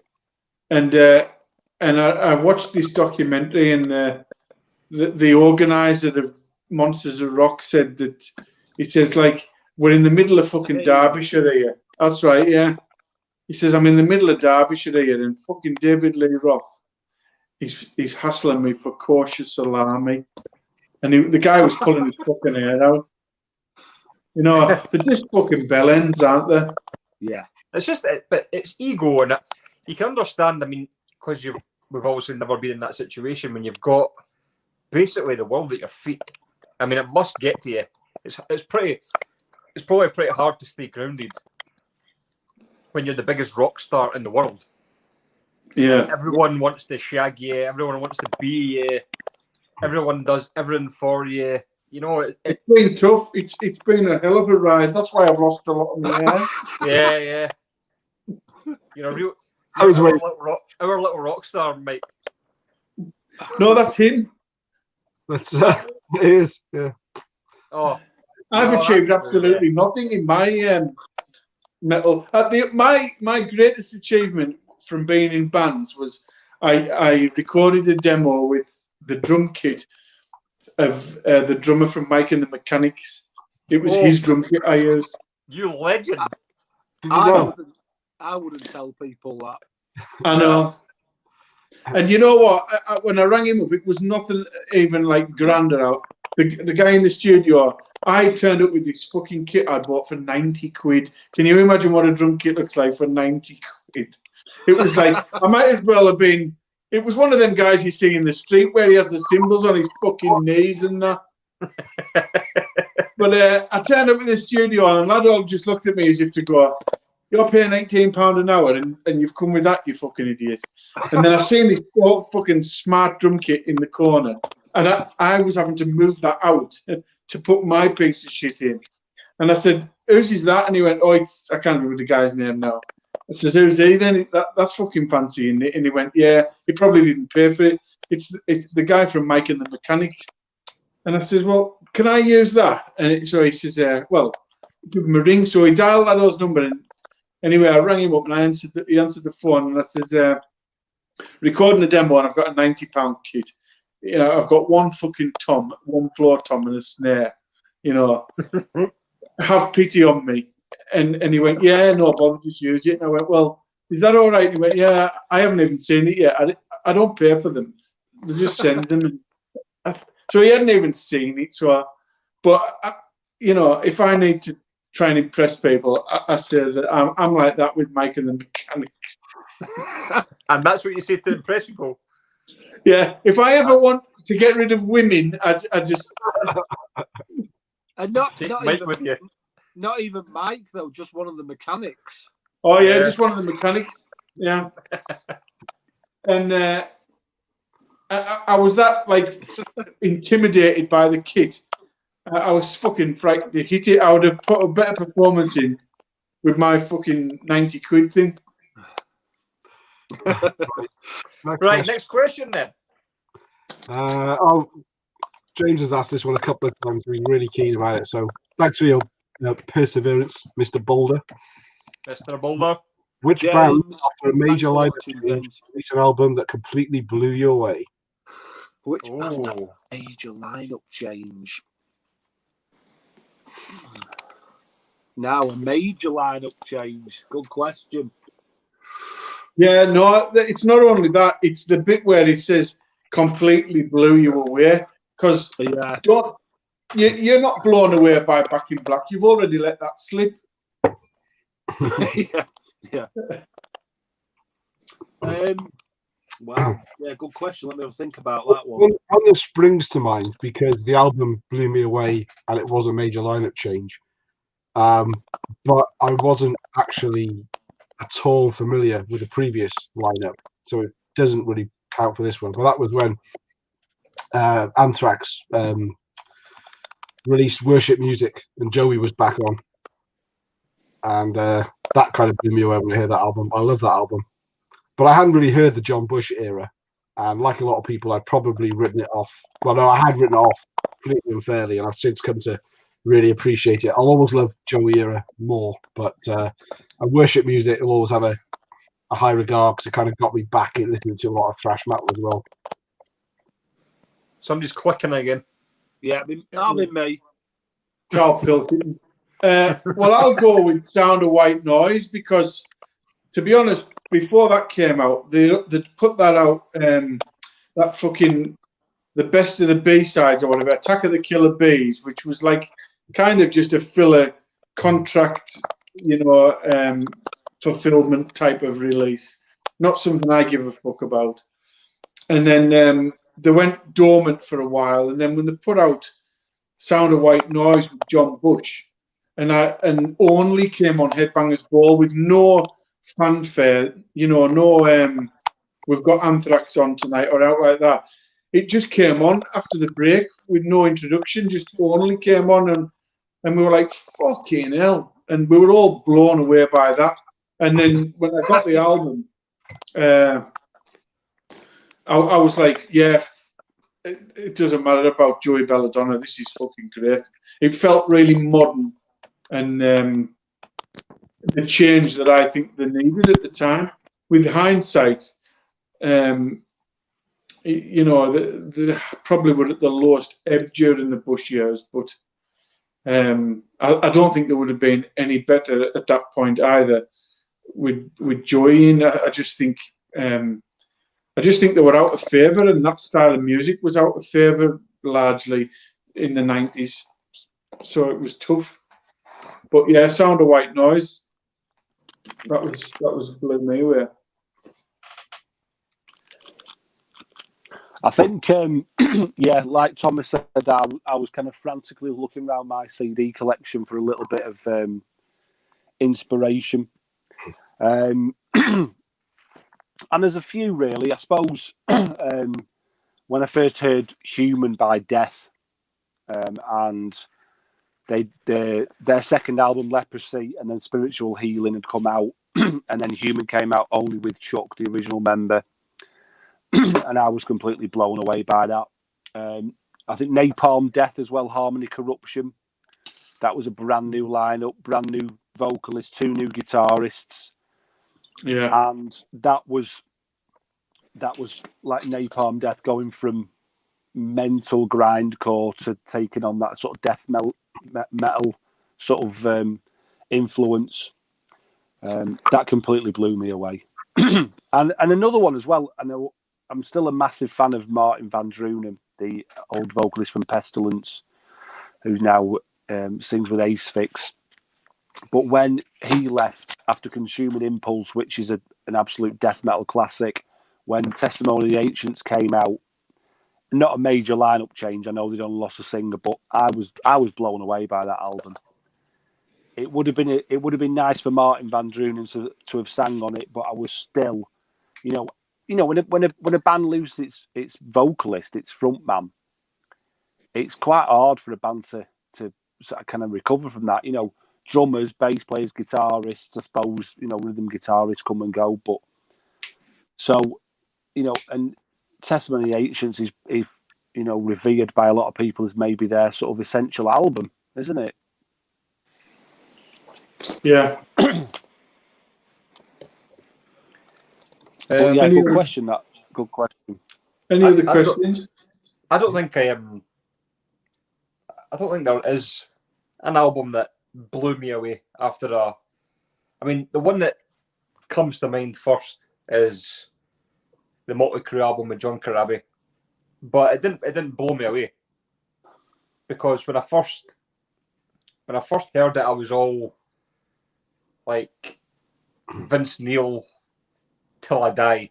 I mean, he was like, if it wasn't Vince Neil, it wasn't Motley Crue, which I suppose is kind of right. But when I first heard it, I was just like, nah. But it took me a few years. I went back to it, and I love that album. I think it's an excellent album, and I know people kind of write it off because it was like a massive change, and it was a massive change in vocalist, but it was also like a massive shift in like music at that time as well. I mean, they brought out Dr. Feelgood in like 1989, and Motley Crue, like the self-titled, came out in 1994. So it's like that was a massive shift in music anyway. But I don't think there has ever been a big lineup change that's really kind of blew me away. It's just, but that would be the one that came to mind anyway for me. Yeah. I'm looking for a question. Next. What have you been reading? You have 5 songs or albums that you recently can't get enough of. I know. Well, I think this is Matt from Metaprism. Yes. Yeah. And because he knows that one of their latest songs has been on my playlist for like daily, basically. So I'm going to say that I'm going to give him a bit of a. Oh, is this somebody looking for a free bit of? He's looking for a wee shout, but it's true, because it's probably been the only earworm song that I've had probably in the last couple of months. Well played, Matt. Well played. Yeah, well played. Well played. It's going to be Metaprism, and it's their. What's the song now? I've had a few rums. From the Earth. It's going to be on their latest album. I think it's due to be released the next couple of months or something. But it's a superb song. So if you like your power metal, kind of. Well, I would say it's clean vocals, female fronted band. With I think it's a guest vocalist who does a bit of kind of like death metal vocals on it. But it's a great song. So if you're going to check out Metaprism from the Earth. I think their album's called From the Earth. I'm pretty sure. Yeah, I think we watched it. But we watched that's what I'll go for. Yeah, me and Mark tuned into the live stream for the launch of their first single. I think it was, Mark, wasn't it? Yeah, it was. Yeah. And it was for that song. So it was a good tune. I mean, it's a really good song. It's really well put together, and So I'll show Metaprism some support. So Metaprism from the Earth. That's Metaprism from the Earth. Well done, Matt. Yeah, it's a good tune, that. I enjoyed that a lot. To be fair, it is a brilliant, brilliant song. And they're all a nice bunch of people. Good, UK band. UK band is always good to support a bit UK band, isn't it? Here, I've got one for you that I've been listening to. Bought this a while ago, talking about Anthrax, because this kind of band instantly reminded me a little bit of Anthrax. But I don't know if you've ever heard these guys, but Cyclone Temple, is that? Yeah. Cyclone Temple. I hate, therefore I am. This originally came out in 91. I never heard of this band back in 91. This came to my attention. I think it was Rob at Black Star Vinyl initially showed it and was talking about it. And I thought, the cover intrigued me. And I thought, I need to check them out. They're on Combat, so we all know Combat Records. And I think it features, I'm not sure if it's one or two, but the members of Snow White, if that's how you pronounce it. Oh, wow. Dive Bombs reissued that as well. Did they? Yeah. I don't know if any of you heard this, but it is just awesome. I don't know why this band. There we go. Yeah, I don't know why this band never travelled across to England. But do you remember these from back in the day, Mike? I remembered the name, but it wasn't till a few years ago. David of Fairly Secret Music, he's big on them, and he showed them, and I was like, "Fucking hell, Cyclone Temple, yeah!" But I never ever heard them. I just heard the name. Oh, but I tried them, and they're good. It's something I would buy, but you know what it's like with them Dive Bomb CDs. Unless you want to drop 60 or 70 quid on getting a few and getting them over, you miss out in this country, don't you? I was lucky. This is an OG press. I got it off Discogs for I think it was about £6, UK seller. So I was absolutely made up. But if you like quality, like early 90s thrash, it's got the guitar tone's got that Anthrax sort of Among the Living, State of Euphoria sound to it. Really good vocals, but loads of melody, some real nice choruses and things in there. But a completely underrated, or like I say, I never even heard of them back in the day. What year was it, Mark? 91. I'll check this out. It's absolutely superb. I'm always a bit like, sometimes when I go back to bands from that era and listen to them, and I always think, well, maybe I missed it because there's a reason I missed it. Maybe it isn't quite that good, and that is sometimes the case. But not with this one. It is. Oh, it's fucking brilliant. Seriously, it's one of the best sort of older early 90s albums that I have heard in ages. Made up to. I bought the second one as well, and that is not even 10% as good as that. It's the second album's nothing like that. So it's a one and done band. Cyclone Temple. I hate, therefore I am. Check it out, boys. I need to plug my phone in. Well, you can pick one, Andy. I can't think of one just yet. I forgot what the question was. You've had like fucking 10 minutes. Earward. So, hang on. There's been 3 bands of late where I heard something by them and then had to buy everything. And I think as a result, I've got too much too quickly and haven't been able to consume them all properly. First one was Gamma Ray. Second one was Iron Savior. And the third one is Magnum. Now, Magnum have always been a band I say I was a massive fan, but I had nothing after 1990. I heard their second to last album and then just started going back and just trying to grab all the CDs recently. And I keep planning. Well, I'm planning to do a Magnum ranking video at some point, but it's been really good hearing the fact that they're so consistent all the way through. Kept going through the 90s, 2000s, 2010s, but I've kind of got too much too quickly, and I've been listening to a hell of a lot of Magnum recently, so I guess that's one of the bands. Well, Also things on Bandcamp, where I'll go in and I'll just find stuff like I did the other day with that cassette haul. If something catches my ear, I'll try and grab it. What did you find, Mike? This one, Hades Alone Walking. It's only a 3-song, 12-inch or whatever. But well, it's on 12-inch. You know what I mean? Well, you know, it would have been. It's 3 fucking songs. It's on Hammer Heart Record. Is that what you tell Julie? Yeah, it's 3.5 inches on the slash. That's 12 inches, you know. Yeah. This is from about 92. It's black metal, Norwegian black metal, and the first song. I mean, they're all good. But the first song's called "Unholy Congregation." I mentioned it on the Death Doom Metalheads video the other day. I told him to check it out. Is he still watching, Andy? Can you see him? I can't tell individually unless they comment, but if he hasn't fallen asleep, I'm sure he would be.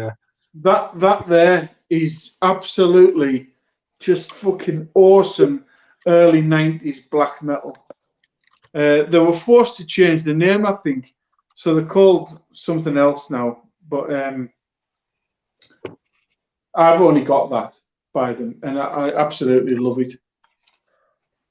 So you should try Unholy Congregation. I'm probably aiming just this at Mark on this video, to be honest. If he hasn't frozen. I know he's muted. He's trying to talk. Yeah. Yeah. Again, Shelby. I haven't heard any other Hades, just that one. But that's fucking great. I love that. I'll have to try that. And I know you're not like a huge black metal fan, are you, Mike? So no, to sort of rave about that, I reckon it's got to be good.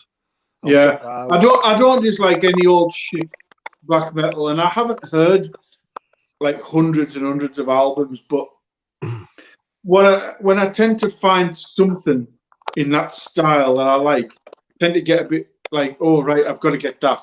It doesn't happen very much, and I absolutely, it's only 3 songs, it's only 10 minutes long or something. No, 15 minutes long, something like that. But absolutely awesome. Rob's right. Yeah. Sorry, Rob, I meant this. I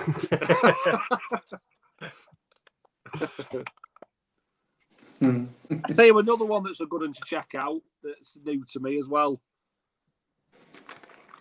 Oh yeah, them from Australia. You'll have Brendan get the hard one. It is really good. It's they do a cover as well on it. Don't know if you can see there. Second to last song. Slave to the Grind, is that? Yeah. A thrash metal version of Skid Row's Slave to the Grind. Is it any good? Well, no. There's only 2 of them, 2-piece band, but it's good. I know it won't appeal to Mike because it's modern day thrash. So Tankard clones, are there? I've been listening to it a lot. You know, it's typical thrash metal sort of lyrical content. You know, excuse me, environment and you know, modern day news and goings on. But yeah, I'm really impressed with them. I was going to pick up a bit of thrash, you bastard. Exactly, mate. I was going to buy this. Throw another riff on the Barbie. The postage, though. The postage. I need a bit more than the CD. But anyway, yeah, check it out. I've got a stack of CDs here to show you. They're all earworms in my mind. Mm. I love them all. I'm not like that Mike who, likes fuck all. Oh, he's a fucking bellend. Yeah, do you know what? Now he's gone. Honestly, the fact that he is just so stuck in his ways. Honestly.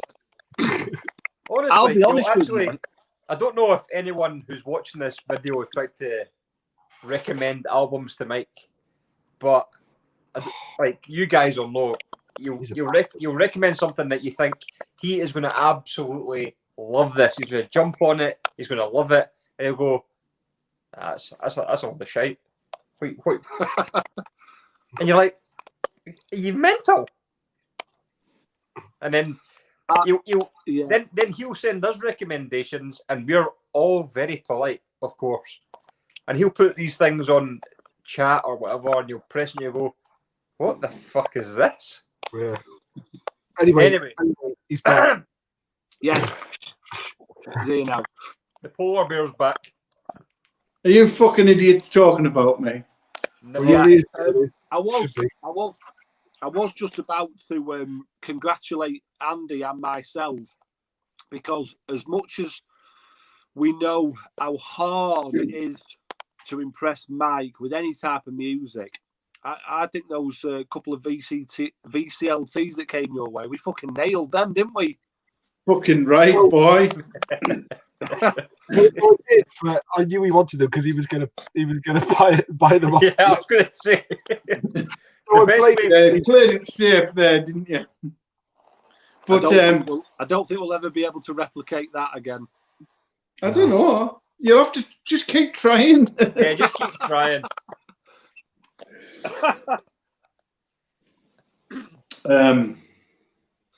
What were we talking about? We were talking about you when you went for a piss. Oh yeah. About me not liking anything. Yeah. How did you guess? I think a lot of what I like, is attached to memories, and because I don't have all the interactions with a lot of friends that I do and things like that, it's harder for me to, it's like, remember, like a few weeks ago, I made a video talking about Danzig 2 with like 15 of my friends all sitting in the woods getting pissed for 3 fucking months on tiger milk and enjoying Walk Among Us and Danzig 2. Them albums, that I can put them on and instantly be transported, and it's harder for me to. Someone's got to impress me that bit more, and like I've only got like an infinite amount of a finite amount of room, so I can't. Oh bollocks! You got a huge room compared to most of us. I know I have, but I don't want it to look like Mark's because I can't. I couldn't cope with it. You can cope with that. You can cope with 4,000 CDs. That would melt my head. I'd be like, oh fucking hell, no, I can't. I'd feel guilty if I don't listen to everything that I've got in reasonably regular rotation. I'd be pissed off with it. I mean, there is some albums there, like the fucking Nirvana CDs and that I haven't listened to for years, but I don't need to. But I would never sell them. Well, firstly, because they're worth fuck all, but I know I love those albums if I was to put them on again. But, if there was like just whatever I've sold over the past whatever long, like that fucking Aggressive Perfector album, I can't sit with an album on the shelf that's maybe that I could think, well, I could get £8 for that. I could get someone else with that. You know what I mean? Yeah, that fucker. I mean, I'd just rather do that. I'd rather get all these albums that I know I definitely want, rather than just sit on a load of albums. I have found myself more recently. Sorry, I need to interrupt. I knew Rob was going to chip in there. I was actually going to say, you know what? You should VCLT your Nirvana CDs to Rob. Because he fucking hates grunge. Anyway, sorry, Mark. No, it's all right. I was just saying, I used to sort of always go on eBay and Music Magpie looking for, cheaper CDs, looking to not so much like pad my collection out, but just looking for cheaper things. And I have found myself more recently stopping doing that because, again, I think there's a little bit in my mind that says, I've got to think about the space I've got. I can't just keep buying CDs that I might listen to and think, yeah, that's quite good, and then never play it again. So I have kind of been stopping doing that and thinking, whatever my budget is, I'll maybe spend it on something a little bit more expensive. And because I've got into the vinyl as well recently, that's always a little bit dearer than CDs. If you're buying if you can get vinyl for under a tenner, that's a bargain. But a CD, you're looking at a bargain. You're looking for under £3, aren't you? So yeah, one vinyl will pick up 4 CDs for it. But it's it is. Looking at my collection, I know a lot of people say, mega collection, but it does sometimes. I do sort of look at it and keep going through and thinking, right, I have to have a little bit of a cull.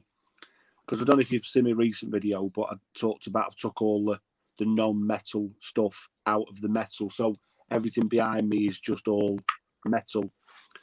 And I do keep looking at stuff. And like you say, Nirvana and the odd bands like that. Bands that I do, the classic albums or whatever, you kind of think, I'm not going to listen to it again, but I don't want to sell it because it is part of your collection.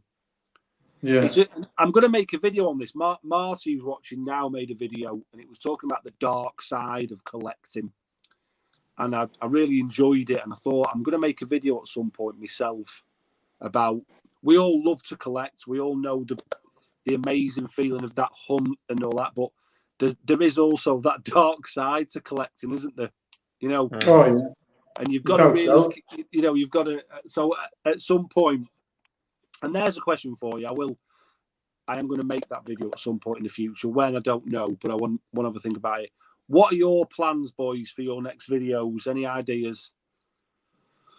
Morbid Angel ranking. I thought this was viewers' questions, Mark, not participants' questions. Come on. Yeah, I just saw the thing at the bottom saying Contacting Blood. Any questions, please? So I thought, well, I'm part of Contacting Blood. I'll ask you a question.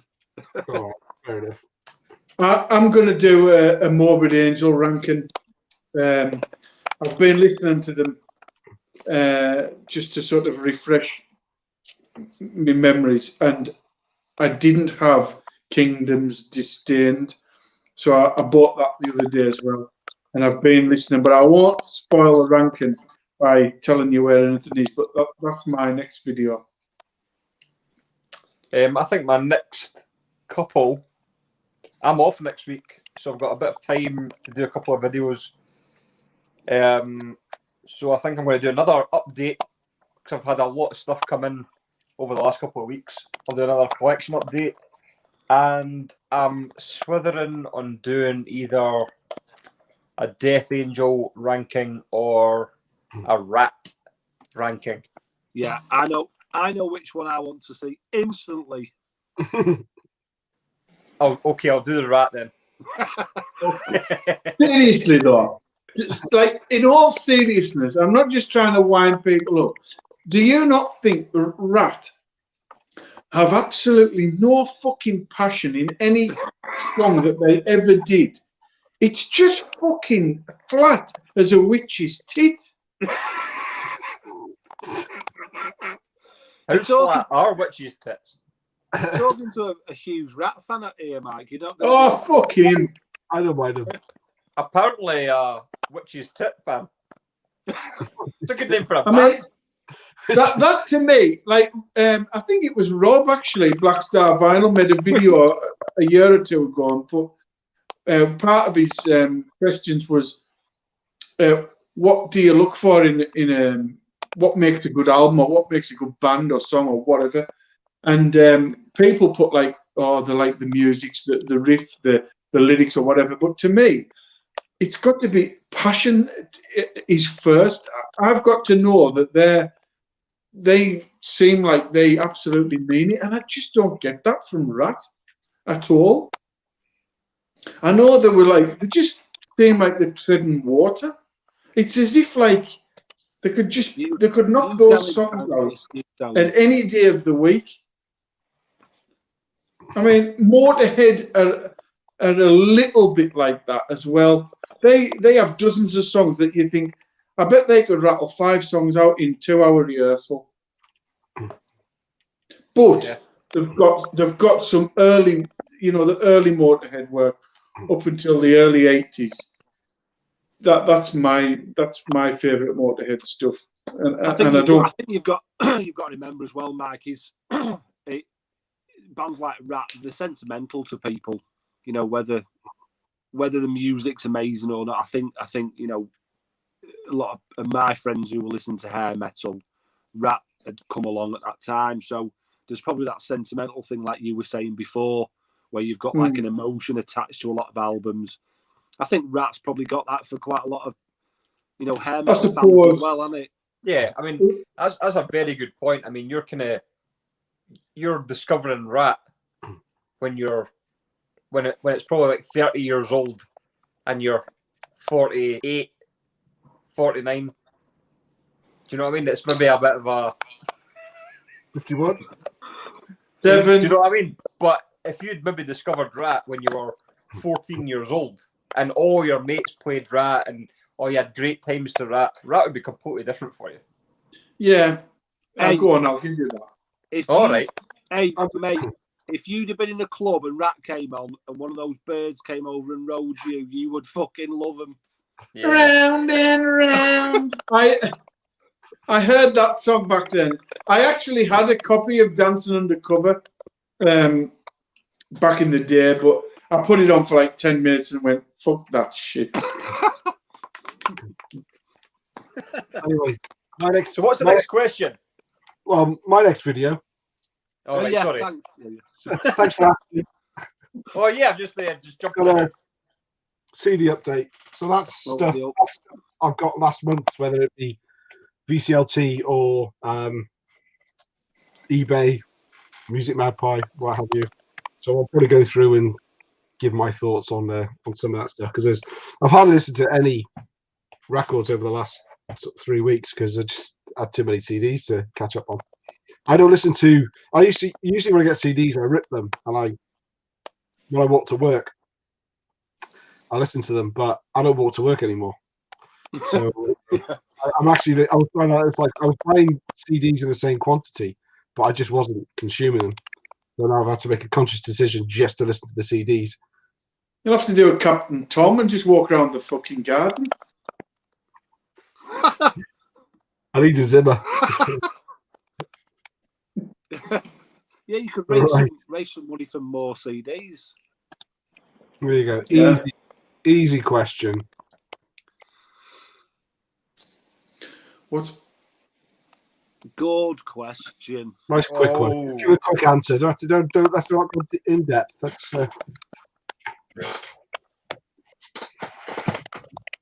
Among the living. Master. probably Master of Puppets for me. Master of Puppets for me. Even though Anthrax is, I prefer Metallica. Master of Puppets for me, I think, on that, yeah. That was a massive album for me. Like one of the most important albums of my entire musical journey. I probably agree with that. Not agree with you because it was your most important album, but yeah. I mean, the other three are all special. Oh God, albums. yeah. Love them all right, let's morph it a little bit. Let's rank them. Now then, okay, yeah. Okay. No, nobody really wants it. So I would go Master of Puppets, Peace Sells, South of Heaven, Among the Living. That was the best noise I've heard to that. What order was that? Was that worst to first or first to worst? No, that was... So my favourite's Master of Puppets, then Peace Sells, South of Heaven, Among the Living. Jesus Christ. Okay, go on, Mike. Among the Living's top, Master of Puppets, Peace Cells and then South of Heaven. Oh, Can It's I, amazing how different we're going to be. Go on, Andy. can I start off by saying the cop out? I love them all, but I would go Master first, Among the Living second, Peace Cells and South of Heaven. And just to make sure we all are completely different, mine is Masters number 1, South of Heaven number 2, Among the Living number 3, and Peace Cells number 4. That's mine. But like Andy said, my disclaimer is all 4 of those are just stone cold classics, aren't they? yeah, they're all really good. And talking of South of Heaven now, I know a lot of people talk about Slayer's sort of quintessential album being Rain in Blood. South of Heaven for me. South of Heaven is the best Slayer album for me personally. Yeah, I know people love the early stuff, Hell Awaits and Show No Seasons in the Abyss. I agree. great albums, but like Mike was saying before, South of Heaven's got that emotional attachment for me as well. You know what I mean? it's a great album. I just love that album. Right. Next up, any bands left to see live, the ones you haven't seen yet? Oh, One band from everybody. There may be loads, but who would you have wanted to see but you haven't? Iron That you Maiden. can still see. Who? That you can still see. Not one that's packed in. He said that you haven't seen yet. Any bands left to see live? Ones You may be reading too much into it. I don't know. Well, I would have to say Iron Maiden because I'm going to tell this story again. I had tickets to go and see Iron Maiden on the Book of Souls tour. We all went to the pub about 2:00 in the afternoon for a few pints before we went to the show. I was like the ticket. I was the ticket holder, so it was basically this is the first. I think this was the first tour they did, but it was paperless tickets. So whoever bought the tickets I'm with Dan. had to be there with their card to prove that they'd bought the tickets. So we all went to the pub. I got 3/4 through a pint, and I then passed out because I had this dodgy ticker. Fucking hell! I passed out. I went head first off the bar stool, hit the floor with my head right there, and split my head open. I was taken to hospital, and then nobody got to go. So I've still not seen Maiden yet. Because I had bought the tickets, nobody else could go because I was the ticket holder. Wow. Oh, right. So your mates couldn't go either. No. Are So they they were all like in the pub going, "Oh, for fuck's sake, this arsehole." They could have like dragged you in, could they not? Just Well, I carry- said because the ambulance turned up to the pub because I was out cold and blood down my face. I woke up with my mate over me going, "You okay?" And he was leaning over me like this, and I was like, "What the fuck are you doing?" And he's like, "You're basically just going head first off your bar stool." So that's when I basically had to start thinking about what was going on because I was blacking out, and that's when I got my pacemaker. So, and I didn't get to see Maiden that night. I've never heard that story before. I would. Have you not heard that?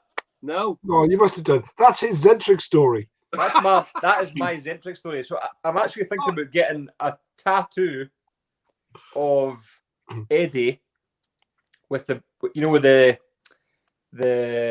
power slave Eddie with the bandages and the mummy, but getting a bit of blood and some defibs.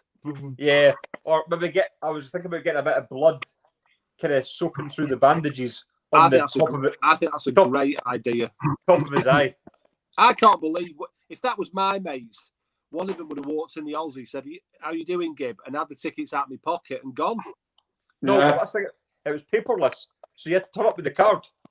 Oh right, okay. So you had to turn up with the card and your ID to prove that you'd bought the tickets. It's Yeah. basically so people. It's basically so people can't scalp the tickets. Yeah, He would have took that as well. He's from fucking Liverpool. He would have took the lot. So that is my never made it to Maiden gig story. Really? I went to that gig. Was it the Hydro? A little bit more dismayed that there's no comment saying, bloody hell, Scott, I'm glad you're well now. Yeah. My ticker's fine, by the way. There you go. There we go. There we go. Nice one. Well, I got my Well done, I got my pacemaker fitted 6 months later, and my ticker's doing fine now. So that's a positive. Has your pacemaker ever had to kick in and do anything? I don't think so. I went for a checkup. When was that? March. It was, in fact, no, it was during lockdown. Because I thought, Christ, I'm going to have to go into hospital with this COVID going about. But no, what they do is they actually, it's quite funny. They put, because my pacemaker's like in here, you can actually, can you see it? Yeah. That's actually sticking out. It's a bit like Iron Man. It's a glow, like Iron Man. Yeah. So that's it there. You can actually feel it. Iron Brew Man. Iron Brew Man. Is it orange? Yeah, so it's right there. You can feel it. It's like a metal box. So what they do is they actually sit you down and they put a magnet round your neck, and they put the magnet over the pacemaker, and it's all hooked up to a computer. And I'll just say, oh, by the way, we're just going to speed up your heart a little bit. So I'll just go, and then press enter, and then my heart will just go, start going, and I'm just like, fuck yeah, hell. But basically, they switched it off and switched it back on again. Yeah, pretty much. No, the only issue I had with this, in fact, when I was in the operation, the only issue I had was they rested their tray that had all the tools in it on my shaft because I was awake for the operation. So they said, "We're just gonna put..." What? Were you supposed to be awake for the operation? Yeah, so it was under local anaesthetic. All right. But then they gave me a bit of morphine, and I just went like that. But about the first 10 minutes, we're just going to put our tray here, and I was like, right, that's properly on my shaft.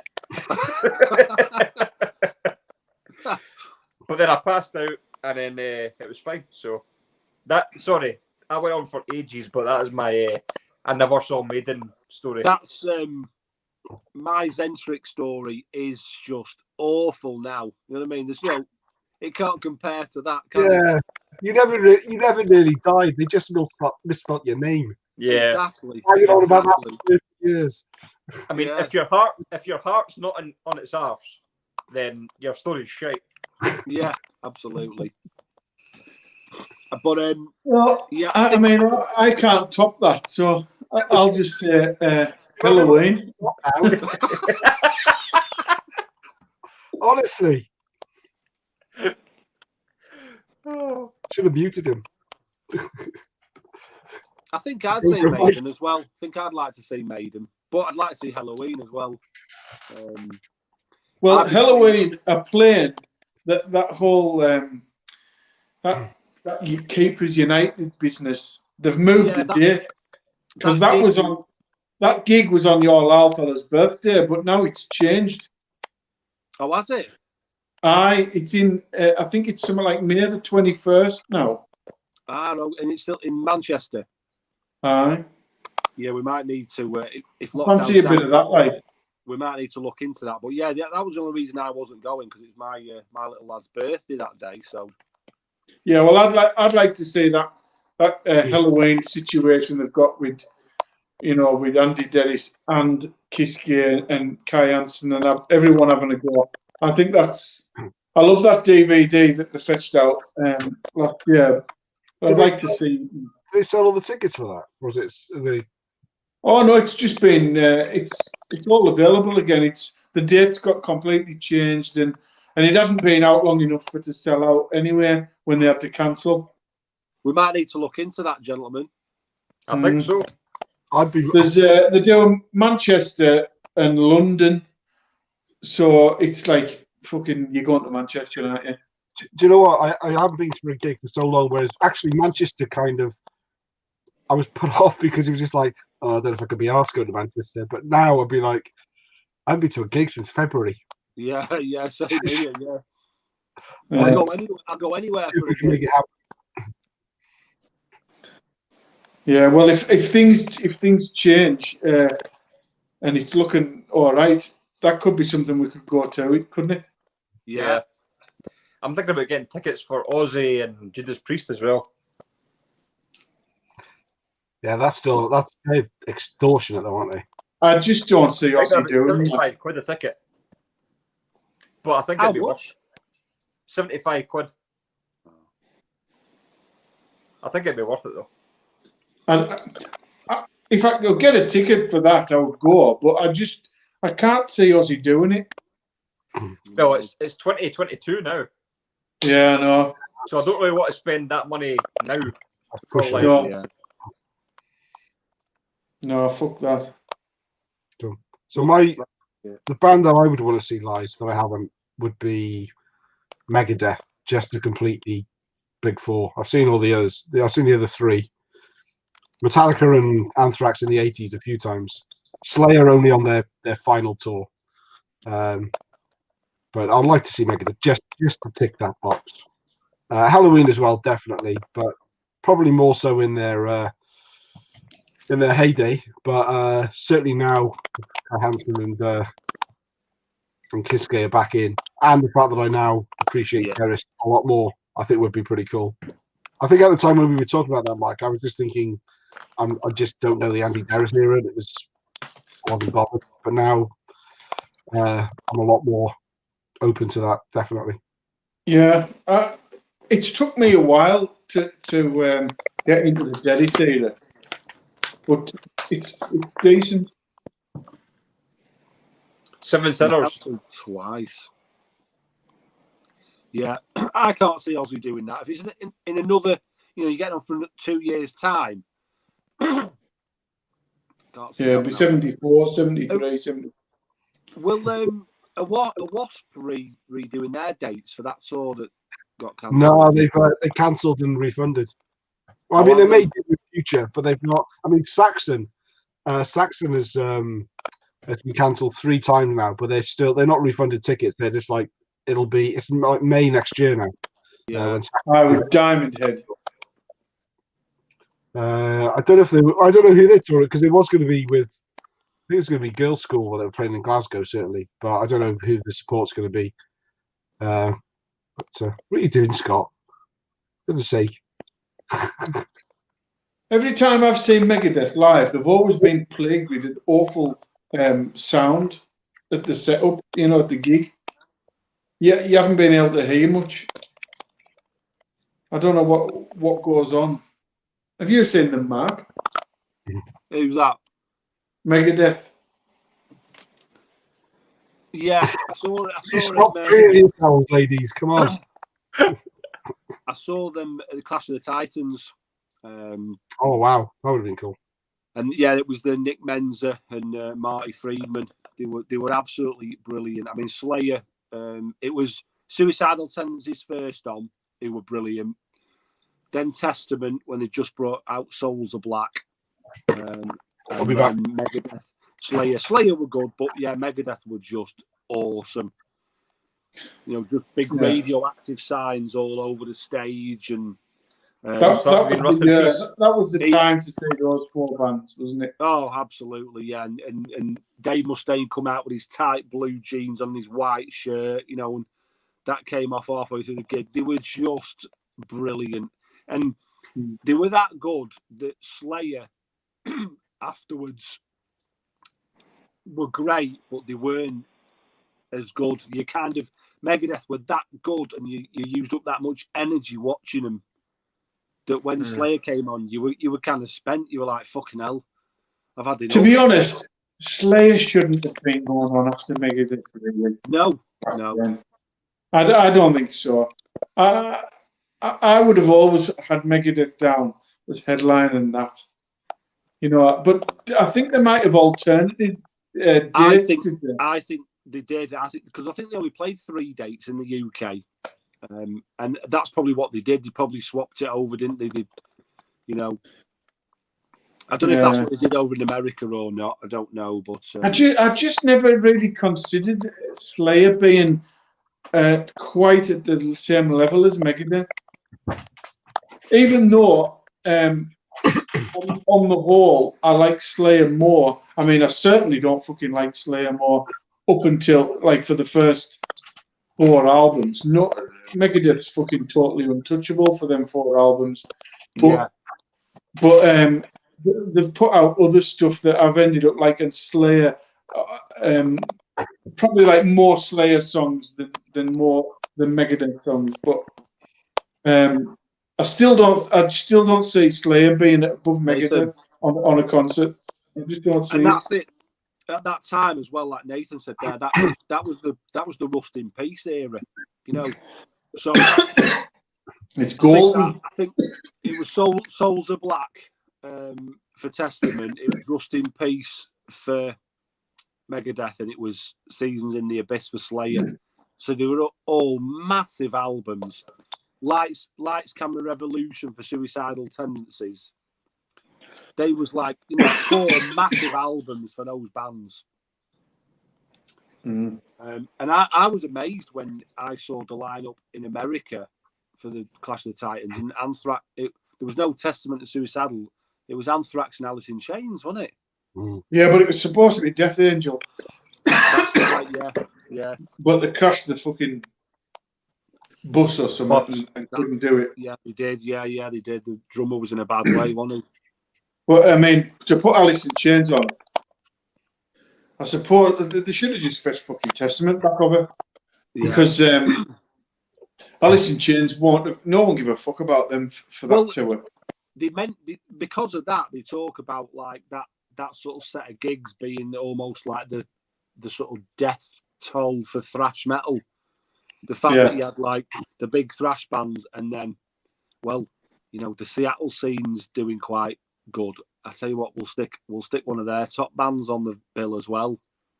And it was almost like, you hear a lot of people saying that was kind of like the beginning of the end of thrash metal. It had got that big that they were playing stadiums in front of 80, 90,000. But then they tag on Alice in Chains at the end. I seen Alice in Chains in '92 on the Dirt tour, and it was supposed to be Screaming Trees opening up, but they fucking got lost. We got lost on the motorway. And he come over the fucking PA. He come over the PA and it said, Screaming Trees won't be performing tonight. So our good friends, the fucking Wild Hearts, have agreed to open up, and I thought, oh, fuck off.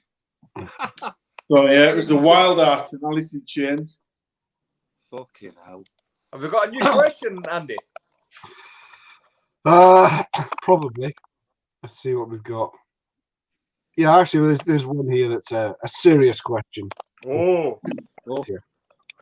And it is actually a serious question, and one that I'm going to start off with this one because I do have a worry. Certainly where we are, Scott, up in Edinburgh way, we used to have 4 or 5 independent record shops up here, and now we're down to 1 or 2.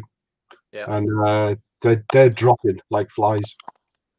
And they're great places to go. I used to go on my birthday every year, 3 or 4 record shops in Edinburgh. Set myself a budget, and I would go some in turn. I go in a different order each year because generally after the first 2, I'd spent all my money anyway, and I felt like I needed to mix it up a little bit. But there's a lot less choices, and the worst thing about there being a lot less choices is Scott and I are competing for the same albums, so I don't know how long we're going to remain friends for.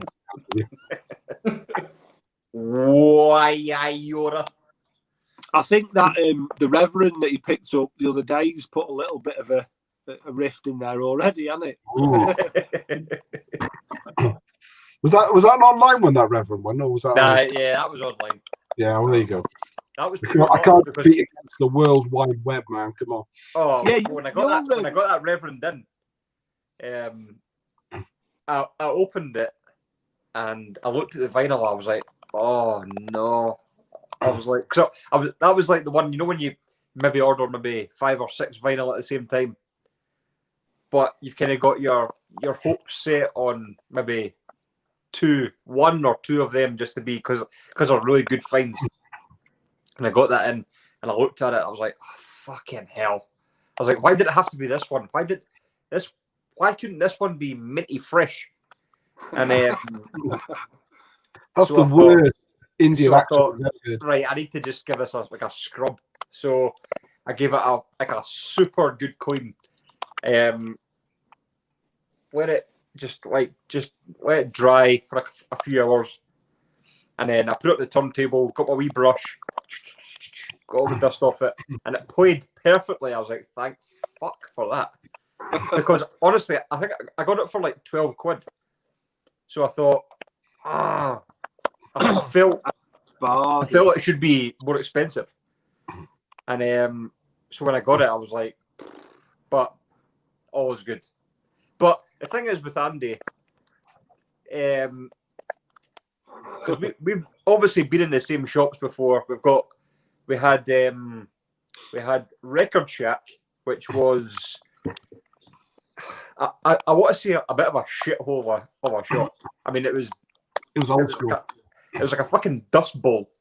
Like you looked at like the shelves, and all the shelves were covered in dust. You know, if you ran your finger along, you'd have like a massive blob of dust about this size. But fucking Kim and Aggie that's been going buying records here. Eh? What's that? Kim and Aggie. I was like that. But you know, when you walk in, it wasn't a well, like Andy will be able to tell you as well. It wasn't a well presented shop. It was just basically a wee store, but it was just packed full of records.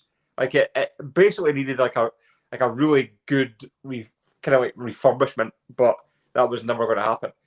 But at the same time, it was like a treasure chest of that was awesome of vinyl. I mean, when I first went into that shop, I think I had to put about 10 records back. It was just packed full of amazing metal records, and I mean, you can tell kind of by a shop when you go in and you know what's playing over the speakers, that it was the same guy in the shop every day. There was never ever anyone different in the shop. And I picked up some absolute gems. And there was another shop just down the road called Unknown Pleasures, which was a really good shop as well.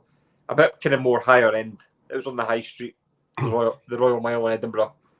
And they always got really good stuff in as well. And that's now gone.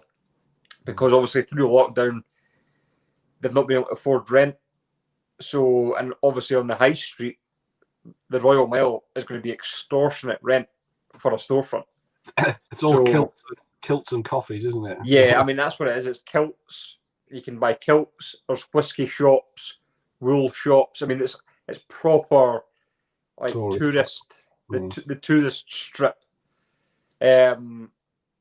So they've obviously not survived either. And the kind of long-lasting ones are the one nearest to Andy, which is Vinyl Villains, which I think which he's mentioned in videos as well. I've mentioned as well. And there's I don't know if Andy's been to this shop before, but he's not been too impressed. But was it Backstreet Vinyl? Yeah, that one's that's a shop that is it's floor to ceiling vinyl.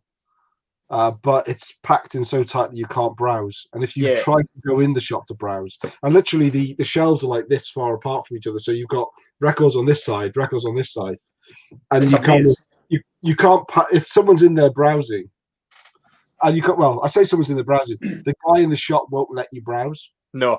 You walk in there and he'll say, "What do you want?" I say, "Well, I don't know. I just want to browse." "Oh no, you can't really do that here. It's tell me what you want, and I'll tell you if I got it." Yeah. And then he'll also tell you that you're not going to get a bargain because he knows how to price up his records. Yeah. So you kind of think straight away, oh, fuck off. And Yeah. then you go to Record Shack, which is now also Hogshead as well was on. Oh yeah, down- Hogshead. That was along from Record Shack. That's closed as well. So Yeah, that was the first one to. That was actually before lockdown. That closed down.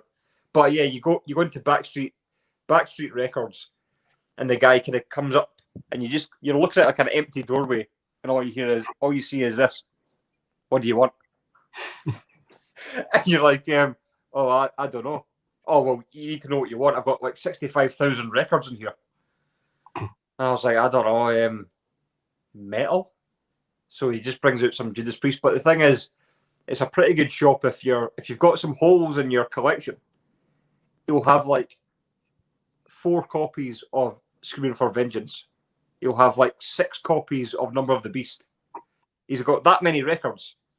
It's honestly like you're walking through gaps like this of just records, all just packed in.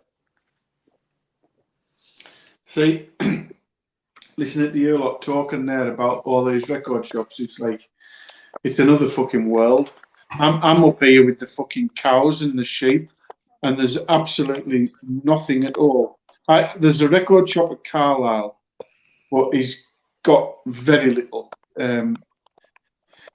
Somebody could go in with the fucking perfect copy of the Soundhouse tapes, and he wouldn't want to give them any more than £3 for it. He's no idea, and that's local it. shop for local people.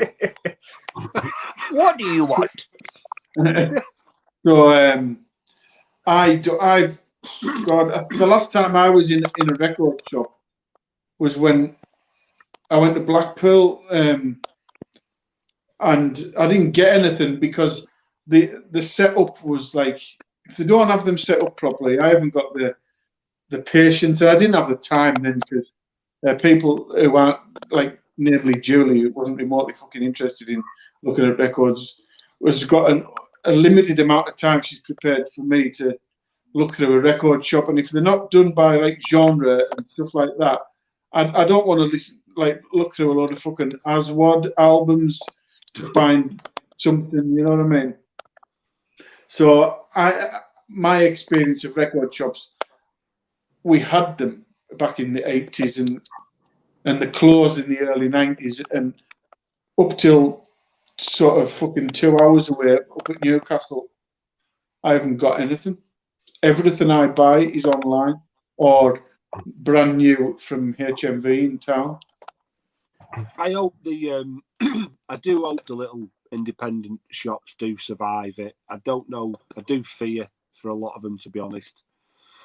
I mean, on the Wirral where I am, obviously there's Liverpool over the way, but I find a lot of the record shops, you know, they're internet savvy, so they know the price of things. All they've got to do, as soon as it arrives in, they're on the internet, Discogs, eBay, Amazon, whatever, and they're going to price it maybe a few quid less than you can get it on there. There is one shop, and they specialise in, they're called Psychomock, and he has record CDs, but he also does DVDs and figures, you know, like Star Wars, and it's a bit of all sorts of stuff in there. But he's still quite old school, and occasionally, if you go in there, there's the odd bargain to have. I haven't been in there for quite a while, but I went in there about 2 years ago, and I picked up a copy of Legion by Deicide on CD, and Obituary Slowly Rot on CD, both original pressings for £1. So he's more of the old school, and he probably gets them in, pays £1 for them, puts them on his shelves for £5. If they don't sell within a couple of months, he'll put them down to £4. And but it's one of those where you have to go on your own. You've got to have a proper route through. He's got absolutely no system. There's nothing in order. He's just got. It's like this, just random, like everything. He doesn't have a metal section. It doesn't have a blues section, whatever. It's just all piled Is in. it? So Is it not at least alphabetic? no, Not even that. Fucking hell. no, it is just. But you know, it's the only place that I do enjoy going, because if I've got the time, and you need a couple of hours just to have a look round there. All of a sudden, one just pops out, and you go, "Fucking hell!" I don't know if Rob's still watching, but I picked up Lillian Axe, an album that he was looking for. It was one of his grails, and it was from this Psychomock, and I got in there, and I was just having a proper flick through, and I pulled it. I thought, "Oh, there's that Lillian Axe at Rob, £4." You know, and so he's one of the very, very few that I know of that really doesn't. He must pay a couple of quid and think, "I'll just double my money," and he's happy with that, you know. But Do you know what? I do fear for him. I do. Yeah, I don't mind some record shops that don't have things split by genre. I mean, you've got to have the time to browse, but Vinyl Villains that Scott mentioned, they don't. They just have A to Z of vinyl and 12 inches. Now, the funny thing is they have a 12-inch metal section for 12-inch singles, but everything else is bundled together. And I feel I've got more chance of finding something because I can be bothered to go through it and working through and finding stuff. And you do kind of get a bit record blind when you're constantly going through. So someone is going to miss something that I'm going to spot. Whereas I feel in that shop, if they had a metal section, it would be cleaned out every time. I'm sure it would be, because the number of options that we've got are reducing dramatically. So I don't mind putting in the work. And if I find something and it's a gem, you know, I kind of feel like, you know, pat myself on the back. Well done, me. Yeah. I've earned it's like you've earned it. Yeah, absolutely. We do have another good record shop in the world called Skeleton Records, and I know the guy who runs it, John, but he knows how to price stuff up. I was in there about 6 months ago, and they had an OG vinyl pressing of Anathema, their first EP, Serenades, and he had 30 quid on it, you know, and it wasn't that clean, you know, and I just thought he knows it's going for that on Discogs. He's put it on there, but it wasn't VG plus, you know, and I'm thinking if that was 15 quid, I might have picked it up, but he kind of he prices stuff a bit too much. So I do like going in there and having a good route around, and the place is just crammed full of stuff, and he's got a good amount of metal in there, but it's priced more than Amazon and eBay, you know. So you're only hoping, the only chance to get a bargain is if he's fucked up pricing them up, you know. The thing is, though, I don't mind if record shops are savvy. They've got to make the money. I don't mind if they price it a little bit more than online, because you're not paying postage. Yeah, they have to pay for ground rent and lighting and electrics and or whatnot. But it annoys me when they price up their records, but they can't be bothered to clean them and present them at that price. Yeah. So they maybe have a record that it looks like it may well be a VG plus if you cleaned it up, but you look at it and you're looking like it's covered in shit. It's covered in, but they want the price for it. They want, like, you have to clean it up and take the gamble. But and like Scott did with his the Metal Church, the Reverend album, you know, you kind of took a gamble there and it turned out better than you thought. But you know, some places price up better than it is, and you don't know until you cleaned it, and that kind of annoys me. It's like, you know, at least if you're going to pay those, if you're going to charge those prices, at least present the record at those prices. The condition they should. Here's one for you. What's your limit on an album that you really have been looking for? If you went in a record fair or a shop or whatever, and there's an album that, whatever your number one grail is just now, what becomes too much for you to pay? Good question. Or is there no upper limit, as long as you know that if you needed to sell it, you could? I definitely have a limit. I'd say just on any sort of generic, any 80s metal album that I really want. It kind of depends on really what it is, but say it was never a signed OG copy of like Iron Maiden, or, you know, and you're sitting I there. couldn't afford that. I wouldn't pay those prices for a signed record. I wouldn't do it. I mean, if you're looking at a original UK Iron Maiden pressing around 30 to 40 quid at a VG Plus, a signed one is going to be 60, 70 quid. I wouldn't pay it. I just wouldn't do it. I don't need a signed record. More than that. I like signed records, but I like the ones I've got because 90% of the ones I've got the signatures myself. I've bought them. They got them signed. It's got a bit of history behind it.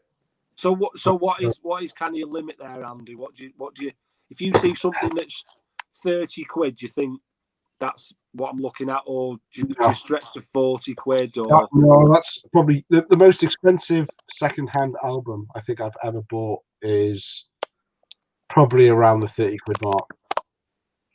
Yeah. I'm trying to think what that was now. Might be a in fact, that was probably a Maiden OG. I got one, but it was around 30 quid. I got a good deal on it, but yeah, I don't want to. I just don't want to spend that much. That kind of takes the enjoyment away. I mean, I'll wait until I can find something that I can afford, and I'll get it on CD if I can't. So I'm not going to sit there and go, I can't listen to that album because I don't have it on vinyl. I'll get it on CD, no problem. And I've always had this thing where I wouldn't buy a reissue unless because I want the OG. But over the last few weeks, I've done it. I have bought a reissue of an 80s metal album. I've broken my own irrational. Dirty bastard. I know. What is that? I don't feel dirty. I don't feel guilty. But I also wanted some Sirith Ungol in, and I want some. Right. And these original stupid price. Middle of the Road is stupid price. High Roller Records have done. So I'm gonna get over myself and get things at a decent price, and just enjoy the music now. And part of that, going back to what we talked about before, is running out of room and stuff. Is if I can curate my collection, get rid of stuff I don't listen to, I can get that stuff in, and I may even mix my 80s metal, which is up here, original releases, with my. I might even do that. I'm not there yet. I'm not there yet. I'm going to need a bit more therapy. But the world's gone mad. The world's gone mad. I do an A to Z. But if you don't see me on a video for a few weeks, it means it was a little bit too much for me. And I can't. Yeah. Understandable. I don't know. This is the most expensive one I bought. I can't think what I paid for it now either. I think I paid something like. I think I paid about 41 quid or something. For old lady drivers. Oh yeah. I think I paid about 41 quid for that. That or 40. Yeah. What was that? I got a white vinyl reissue of Confessor. Wow! Look at Rob there. Fucking hell, Rob. My general rule is 50. But he's talking dollars. Don't forget. Oh yeah, it's not that different. So even that, even $140 there, that's about 100 quid, isn't it? No. 110, 120 maybe.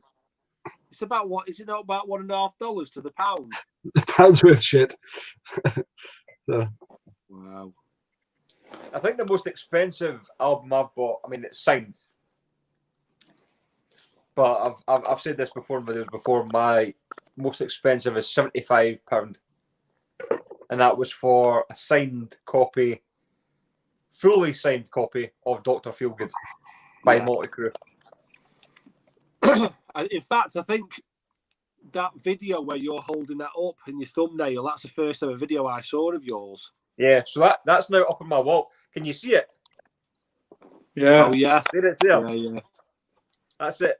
That's it signed. So that's the. But that wasn't for to play the music. That was to basically to have the signatures basically.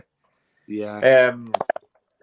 I think the most I've paid for an actual album of looking for the music is maybe about probably £30 to £35. I'm not paid. I've definitely not paid more than that. My most expensive record I bought, and it wasn't even an OG, is this one. I'm not showing these yet. I'll show these at some point. But it's the 40th anniversary. So how much was that then? That was 49 quid, and that was cheap. That was when I had an alert on Amazon. It came out around 60 quid originally. That. It was actually a bargain when I got it, but still, I bolted it. Other than that, it's Rock in Rio, the Iron Maiden, when that came out, when they did the recent reissues. That was about 37. And the Kings Among Scotland, which I don't know if I've mentioned this before. Did you go to that show, Andy?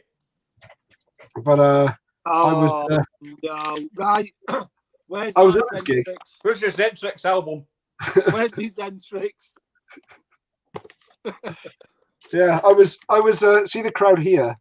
I was sort of here. In the seats.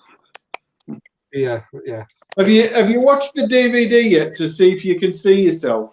I haven't, and even though it's like been 3 years, I've still got such good memories of it. I don't want to watch the DVD yet because I don't want to see it through someone else's eyes.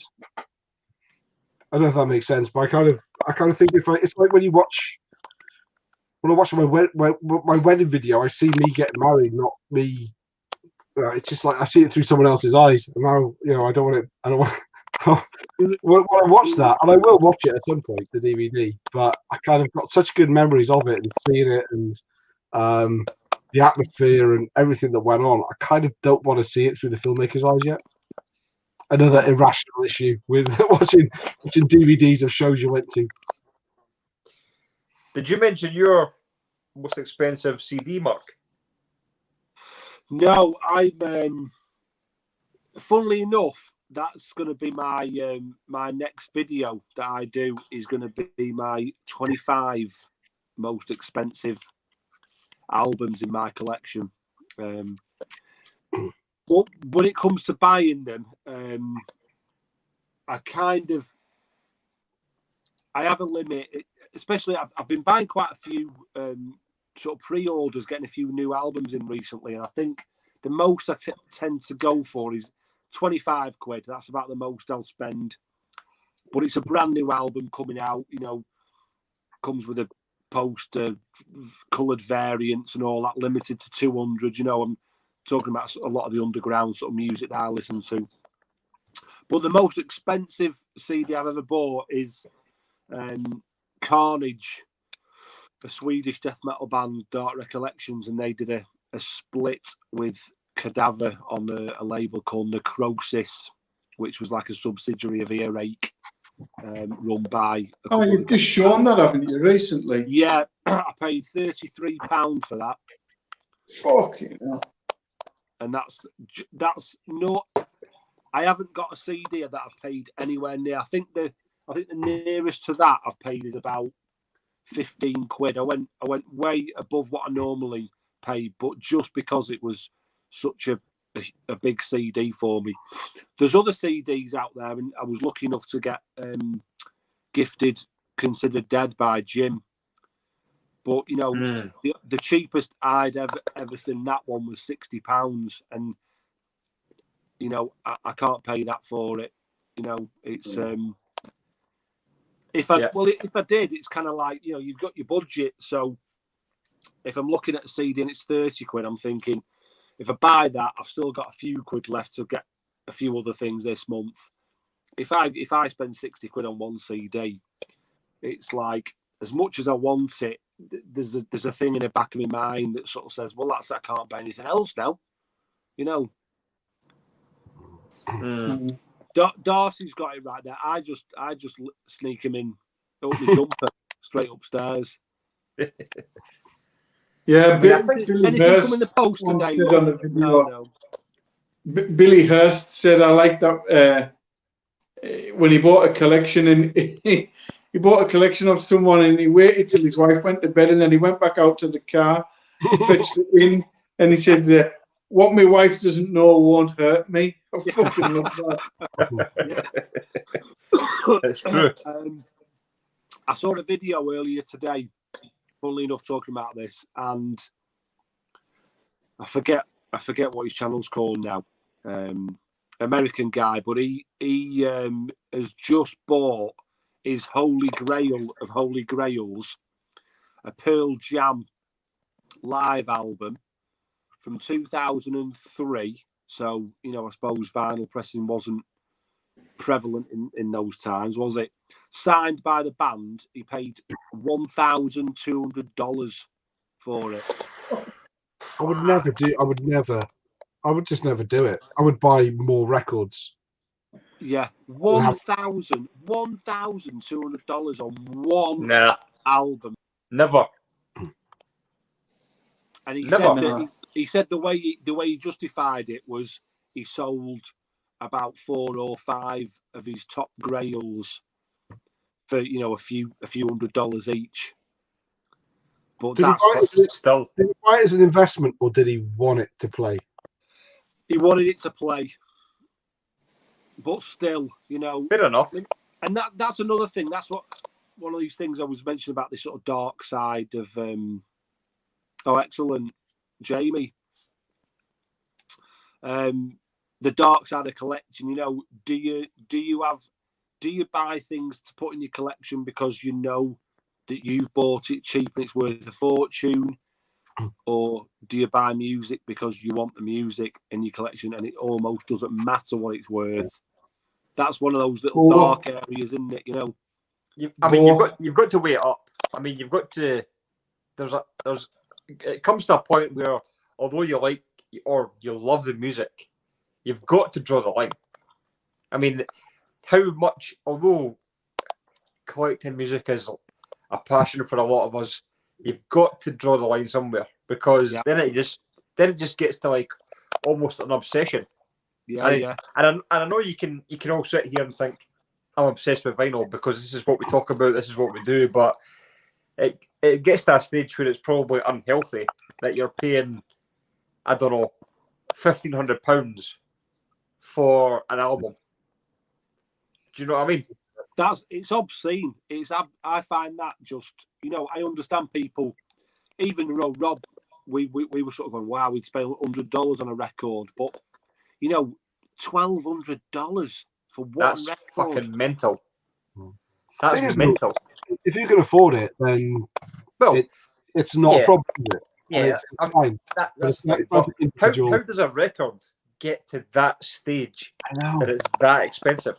I know. Do you know what I mean? Because when you look at some of these bands from the 80s, early 90s, you'll see an album that's from 1990. They've probably done a decent run of these albums, but they'll be on eBay for 80 quid. Do you know what I mean? I mean, you look at an original copy of Cowboys from Hell, Pantera, on Atco, 1990. It's going for over 100 quid. Yeah. You're like, fuck off. You're like, that's not worth £100. I mean, I would never pay that. No, because it's not worth that much money. That's only sellers driving that price up. Yeah, that Dr. Feelgood album we were like chatting about the other day. That was what was it, 60 quid on eBay? Yeah, I mean, so to put people in the picture who are watching, I'm always like looking for different pressings of multi-crew stuff. So it was just an original 1989 Electro pressing of Dr. Feelgood, and it was up at £56. 56 on an auction. So I put this up on the chat that we all have. Say, am I missing something here? I still don't get it, because there's no real rare version of Dr. Feelgood out there. So it's fucking mental that the price that some of these albums go for. And what you're willing to pay, I basically said in the chat, I would never pay over £12 to £15 for Dr. Feelgood. And this thing is going for £56. If you're willing to pay that, then the sellers are going to go, I'm jumping on this then. Yeah. Boom. There goes your prices. If you're going to buy it for that price, then the sellers are going to go, they're going to jump right on it.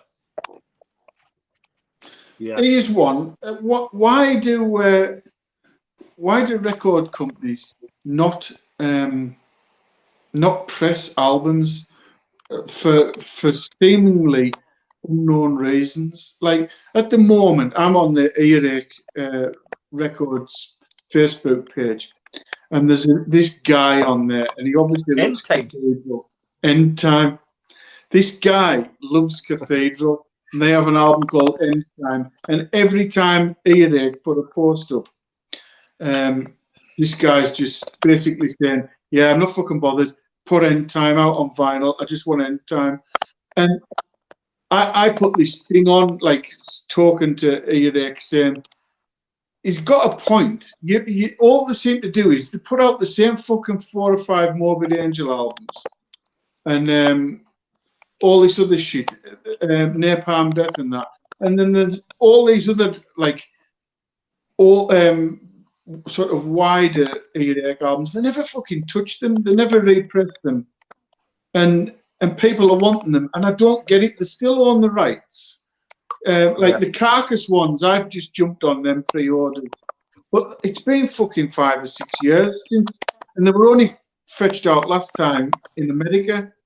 I was at the Cathedral ones in America, and you couldn't get them here. And I don't get it. They're in the business of selling vinyl or whatever records, and they just don't press them. And I've never understood it. No, neither have I, because if you buy an original, that's not going to the band. That's not going to the record company. That's just going to a shop owner or a guy. Or a guy who's had it in his attic for 30 years. Yeah. So I don't know why these companies don't jump on these records to go, do you know what?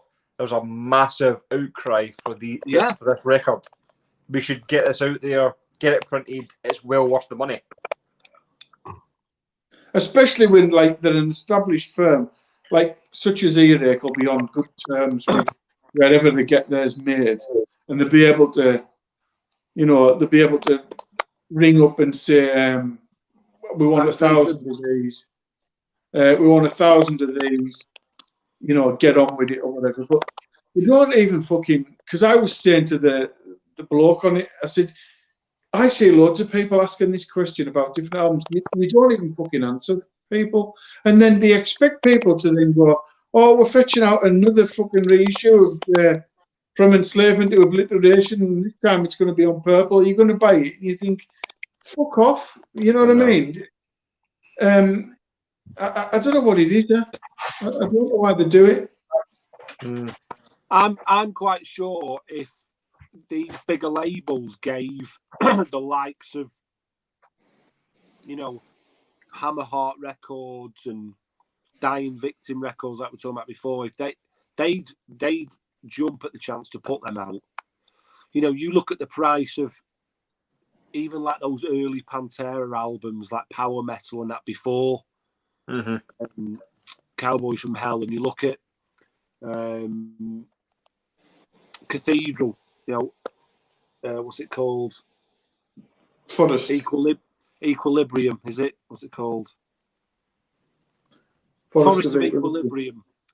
The OG press of that goes for mega money. There's obviously a lot of people who want it, and if you can't get the OG because it's too expensive, you'd quite happily pick up the reissue. So like Mike said, there's definitely a market for it. Why? Yeah. If Earache can't be arsed, it's too much hassle. Then just license it out to somebody else. Yeah, like Hammerheart have just put out the two of the Lars Rocket albums, haven't they? Yeah.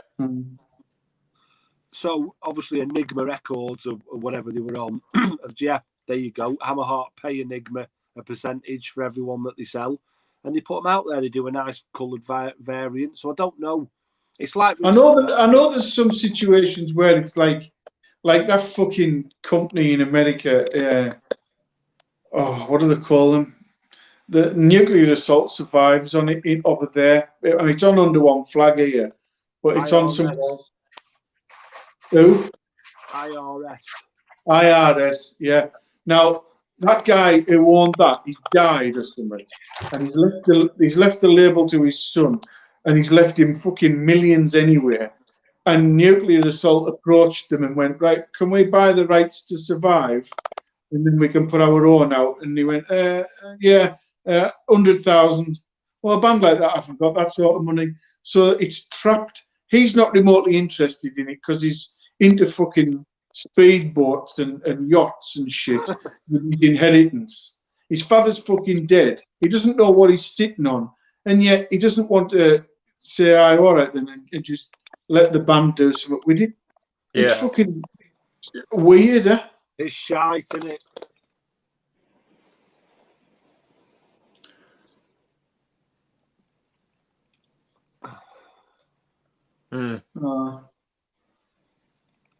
So yeah, I don't know the ins and outs of. I actually thought producers were just paid then and then for whatever they do on the first press, and then anything else was like tough shit. I know Lado got produced a Judas Priest album, didn't he? He didn't even get paid for it. Somebody off Deep Purple or someone like that produced British Steel, and he didn't get paid for it at all. Really? Can't remember his name now. Yeah, that's in the book. That's in Rob Halford's book, but I can't remember who it was now. No, I think it was a guy off Deep Purple or something. Somebody Glover, is it? Simon? No, Simon Glover.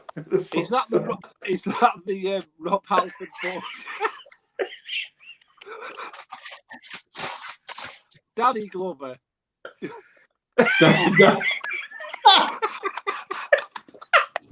Danny Glover. I'm too for this shit. He's too for shit.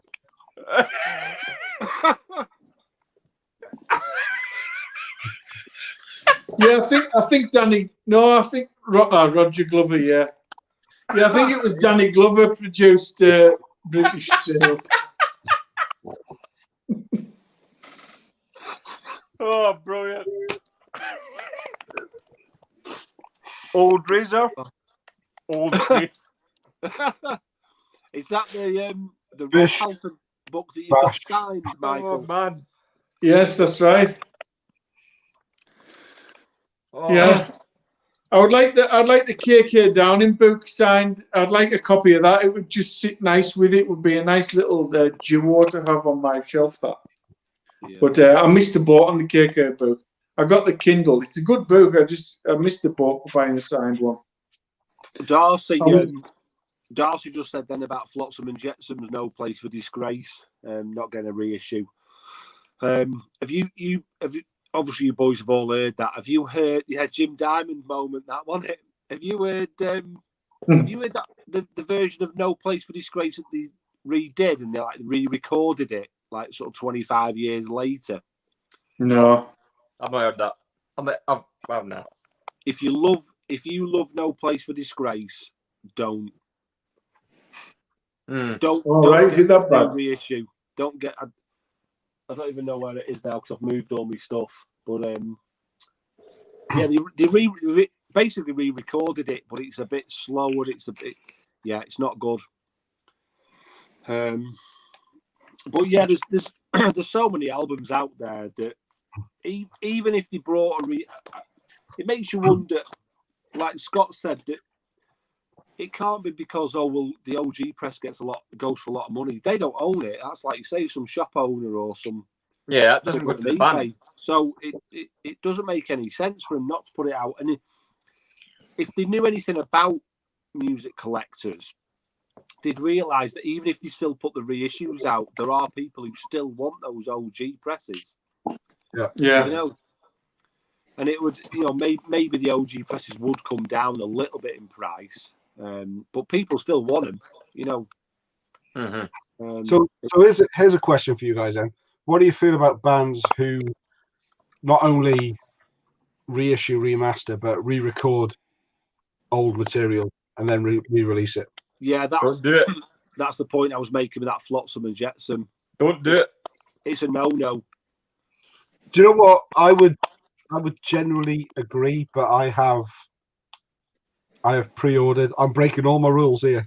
I only am buying reissues, but the Diamond Head have re-recorded their debut album, Lightning for the Nations, their classic white album, and because it's the 40th anniversary this year, and I've seen Diamond Head quite a few times, 4 or 5 times in the last 4 or 5 years, and I think their current lineup is great. Their current singer is great, and they've re-released that classic, I think, 1980s album. I re-recorded it and put it out, and I'm really looking forward to hearing it. Is that got the white cover with the blue? I've seen that being getting a new release, but I don't know. Was that original recording shit? Was it like poorly done, and the band always hated it? Was that bad? I don't know. It's one that the fans have always loved, and the general thing that I see on forums is people go like, you can't recreate the original singer's voice, but he's dead. They can't redo it. Yeah. I think if a band's released it and they're really unhappy with how it turned out, and it's always I've recorded an album myself, by the way, in case you didn't know, but there's always little parts of it that do bug you when you hear them and you think about it. So I kind of get that a band might sort of say, I don't like it, we've never liked it, we've never been happy with it. I can understand if a band wants to re-record it for those reasons.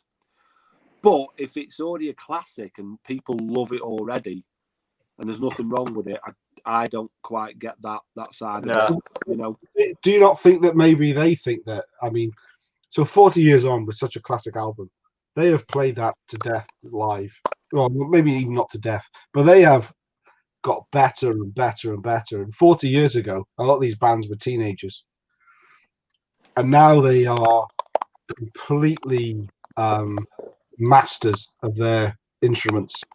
Those songs they've played over and over again. I'm sure those songs they play now aren't the same way they would have played it back then. And to sort of re-record it now as they feel that they have matured and grown and changed. Now, I'm not saying that. I'm really looking forward to hear the Diamond Head album. Absolutely, I'd say I've pre-ordered it, blue vinyl, love it. Really looking forward to getting it. I love that first album, and I'm not going to compare the two and go, well, I have to like one more than the other. To me, they're two different releases. It's the same songs. It's just reimagined 40 years later. Yeah. And there's not. I'm kind of a sucker for a story. If I hear a backstory as to why somebody's doing a particular thing, and I sort of gravitate towards that, I'd be inclined to. If I just go in cold and go, oh, so and so's just re-recorded this album. If I don't know why or whatever, then I probably would say, oh, I don't want to hear it. But if you're close to a band and you're that close where you read everything and you watch things and they explain something, if it sort of registers with me, I'd be like, all right, yeah, okay, well, that's fair enough. I'd probably be more inclined to give it a chance then, I've no idea about Diamond Head, to be quite honest. So I wouldn't know. But the Testament one was good when they asked the fans on the website years ago, what songs would you want me to, would you want us to redo? And they voted, and they had so many, I don't know, 15 songs. And them Testament songs off that first Strike Still Diddly was what the fans voted for. And when I heard that, it sounds totally different. And I don't know. In some ways, it sounds way worse, and in other ways, it sounds way better. Anthrax did it with John Bush, didn't they? Greater of Two Evils. Yeah, Yeah. that was good. Well, I like some of it, and like Mike just said there, I like some of it, and other things I think like, nope. Yeah, I'm exactly the same. Some of it you think, that's all right, yeah. So I think it can work. Yeah, And I I think mean, again, if you're in it for the musicianship and the production, then that's fair enough. If you're in it for a money grab, then that's not going to work. You know what I mean? Because it's obvious it's a money grab. Because if people are really into an album, and then you think, okay, we'll go back, record that album because everyone loves it, then that's the wrong way to go about it. But if it's maybe due to something like budget issues or time restraints, and you think you can go back and do a better job on it, then fair enough. But I wouldn't release it. The way I see it is, I wouldn't release it as like a brand new album or a brand new reissue. You kind of stick it on, you stick it on the tail end of a new album. Do you know what I mean? Make it like a double disc deluxe set. So if you buy the new album, you get the next disc is a brand new re-recording of whatever. You get to choose whether you want to buy it or not. They're not forcing it down anybody to buy it. Mm-hmm. So in the case of Dimehead, when I was welling, I was like, "Yep, I want to hear that." I love the way the band sounds now, and I'm all up for that. But other bands, I wouldn't know. It's like with a lot of bands that come out of the early 80s, even the late 80s, when that kind of time period, when you hear them now, it's much heavier. Do you know what I mean? So if a band released an album in 1982, for instance, and then they're still playing those songs in 2018 or 2019, whatever, they've got that heavier. They've got to keep the same heavy sound that they've kind of gradually built up over the years. So those songs can sound very, very different, which I get. But you kind of got to like step back and say, is there a reason for doing a full album, like the style we're in now? I wonder if, like James just said there about Rob Duke being a singer in Exodus and re-recording Bonded by Blood and The Greater of Two Evils. I wonder, do you think that's like a band decision to do that? Or do you think maybe the new singer, the likes of John Bush or Rob Duke, go, I'd like to have a go at doing those songs. I reckon I could do them better than original. Do you reckon there's any element of that involved? I think Joey just wants a wage, and with Anthrax, and if they ask him to jump through hoops, unless he was really uncomfortable with it or felt like he couldn't do a good enough job, and he would maybe pull his sort of his credibility down or something. I think if they said, "Oh, we want you to do this, we want you to do that," somebody like Joey Belladonna just wants a fucking salary. He'll just say, "Yeah." I think he does now because of the way they treated him before.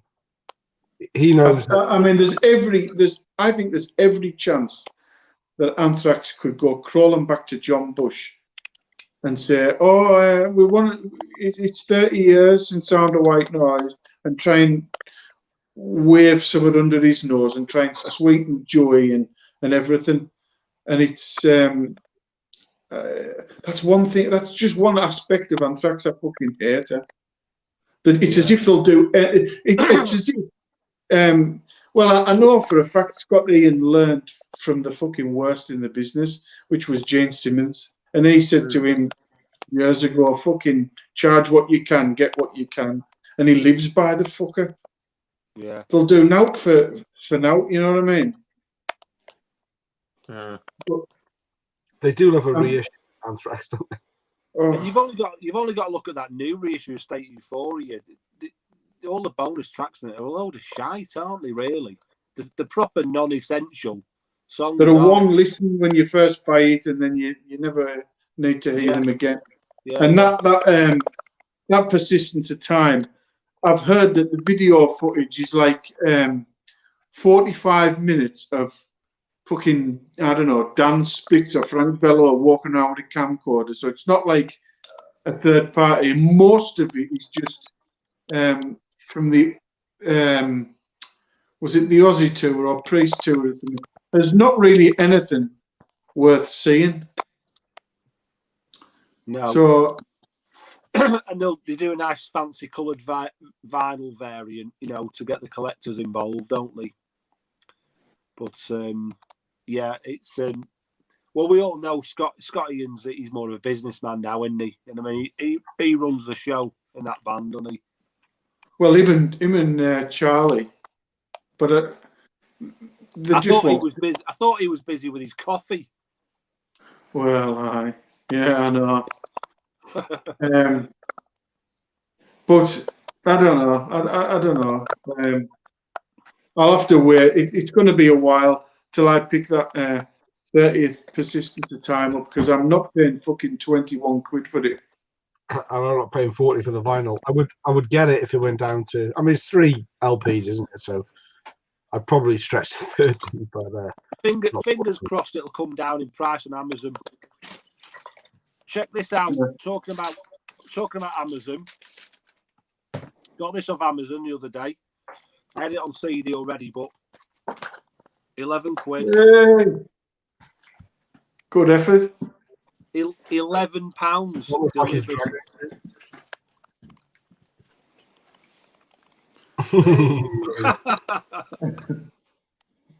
Oh, did you? You know, 2 LP, £11 delivered. Oh, you can't beat it, can you? I know Amazon they can be a bit hit and miss, but sometimes the prices are just unbelievable. I thought you would have jumped on that Sadist, Mark. That was $11.99. Yeah. We're going to grab it. That He's one. got it. There we go.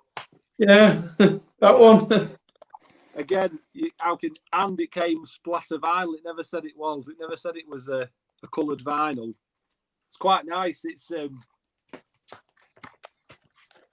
quite like these coloured vinyls when they keep them in keeping with the album covers. That's nice. I like that.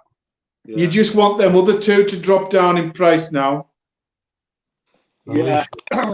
Chemical exposure, is it? I really want that one.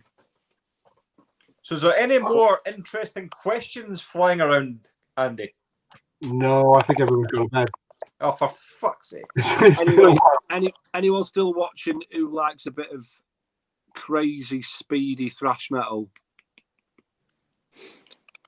This is one of those albums that if you said to people, you know, getting into thrash, this isn't one of them. This is full on. This is for someone who's a thrash fan already.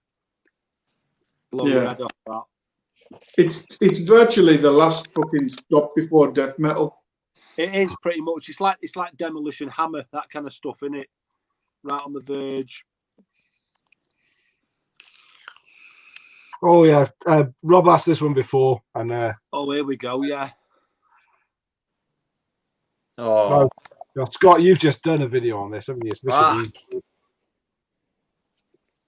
Favorite my piece favourite of though. I've got to take you for a walk. Scott wins this one hands down, surely. I need to go Well, for it depends who you like, I suppose.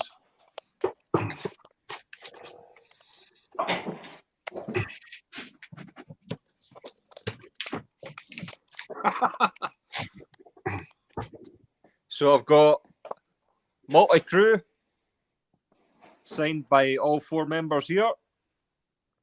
And I've got some Cinderella Night songs that's signed as well. Excellent. Nice. I can't remember. Ah, there we go. I'll take you back round. So, and then we've got behind me when you see my videos, you've got my Blackie Lawless signed single, 12-inch single, The Idol. Nice. And above that, you've got Annihilator. I don't know if you can see that actually. Oh, is that signed by all the band as well? Yeah. Oh, excellent. So that is actually signed by the full band plus what's the singer that was with them? Because they had a lineup change in their second album. Was it Coburn? Oh yeah, right. Far. Coburn Far. Yeah, so that's actually signed by him. So that must be pretty rare. Wow. The first album signed by Coburn Far. So The first album signed by Coburn Far. yeah. So Fucking it's gagging. that must be kind of rare. I would love a copy of Cold Lake signed by Tom G. Because I bet you he hasn't signed many of them. Right. No. Get him to sign that bass player's tummy on the back.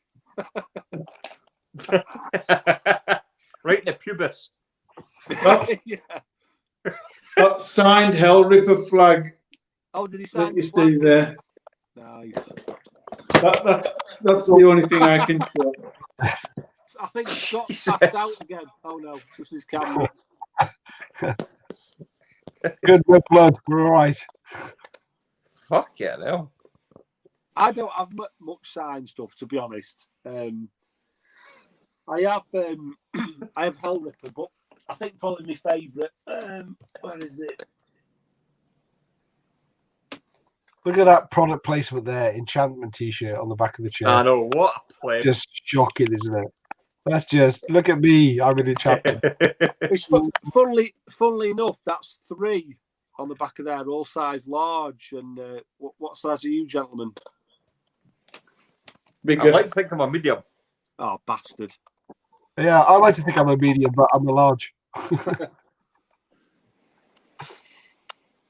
Who's that? Now, boys, have I ever told you? This was the first gig I ever went to. I took this album with me. Nothing. Don't have to worry about any thanks list in this one. Don't worry about it. All right. Yeah, signed by all the band. Chris asked. That shouldn't even be the main one, Mark.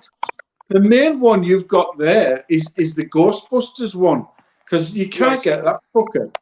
It's not signed though, is it? Yeah, I thought it was. No. Where is it? I thought it was. No, not signed. Just that album signed.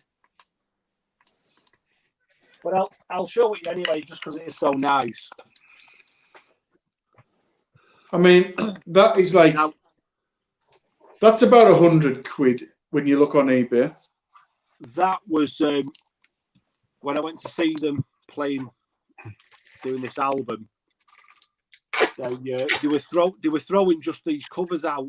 So I think I had the original. There was no vinyl in it. I had the original vinyl, but they were throwing just these covers out at the gig because they said the record company have withdrawn them because of copyright issues, and we've got a shitload of them. So they were just throwing them out like frisbees.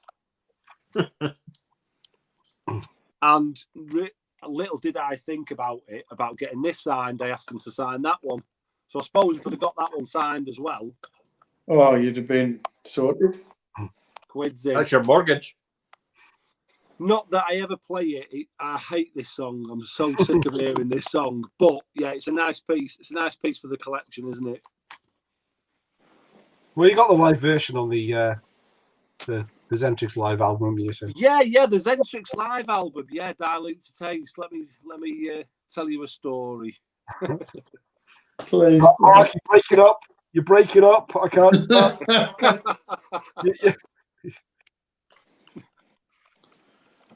Do you know what? I have. I've only ever taken one album cover to a gig, and that was fairly recently. And I'm not doing it again because it ended up with a bit of a ding in it because the guy on the door wanted to search me bag, and I had I didn't take the vinyl in it, but this is I saw Ram in Glasgow, and got to sign it, and it's probably not my best bit of merch. I don't really collect a lot of merch. I have a lot of signed stuff, but it's mainly because I'm there and I pick it up off the merch table and go, "Can you sign it?" But I did take that one with me, and but they were a bit disappointing because they were really pissed off that nobody turned up to the gig. There was only about 20 people in there, 20, 30 people in there, and they were great after. And I got like photos, selfies and stuff taken with them. But the things that I like the most when I look back at some of the bands I've been to see in the smaller venues, a little selfie with them, and I kind of like those things more than I wouldn't go out. I'm not really big on buying merch because I just don't have the room to store it. So. Yeah. And it would be a rabbit hole that I would get into. I would keep buying stuff, and it would end up being in boxes that I couldn't show off anyway because I didn't have the room or the space to do it. So I like getting things signed. There's an awesome video on YouTube about the biggest Iron Maiden collector in the world, and he's from, I don't know, Sweden or Finland or somewhere. And he has a video where he goes around his house. It shows you all the merch he's got. It's fucking awesome. But he's even got the Bruce Dickinson's pants from the Somewhere in Time tour. Pants. Not American pants, like UK pants. Like his trousers. Like his wife pants. No. Trousers. And his wife, when he split up with his wife, Lado had enough off to realise that, well, maybe he's left some stuff with his wife and she'll just take any amount of money that's offered because, you know, it's better than nought. So we got in touch with his ex-wife and she went, yeah, there's some pants here from Somewhere in Time, and fucking sold him them. That's superb. It's a good video that it's easy found, you know. Tyranny of arseholes. Tyranny of arseholes. He has been on fire today. Oh man, Mark G is never this funny. No. Thanks, Scott. Appreciate that. Oh, brilliant. Oh. Right. Excuse me. It's headed up to 1 o'clock. I think I'm going to need to head. Yeah. Right. Without putting a dampener on things, but no, it's fine. fucking hell. Superb to Been a great laugh. gentlemen. Right, I have to admit. I've got to get back to my neighbours anyway. Yeah. Yeah. Why have they got the heating on?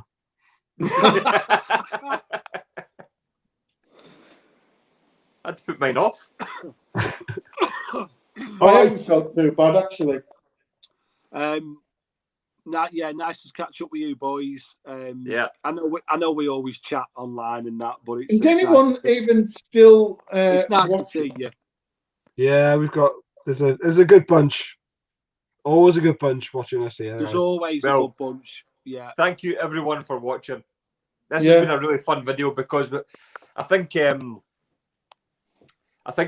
we could have discussed this backstage, but it's good to get back to just the four of us having a laugh, talking metal, having you guys just have a bit of banter in the chat. So thanks very much for tuning in and asking us questions and just all the that good shit. Thanks, Rob. Yeah. Thanks to everyone. Yeah, thank you everybody for watching. It's great. It's I think, like you say, I think with this whole lockdown thing sort of coming in, it's a nice little breakaway. Yeah, it's a good breakaway. You know what I mean?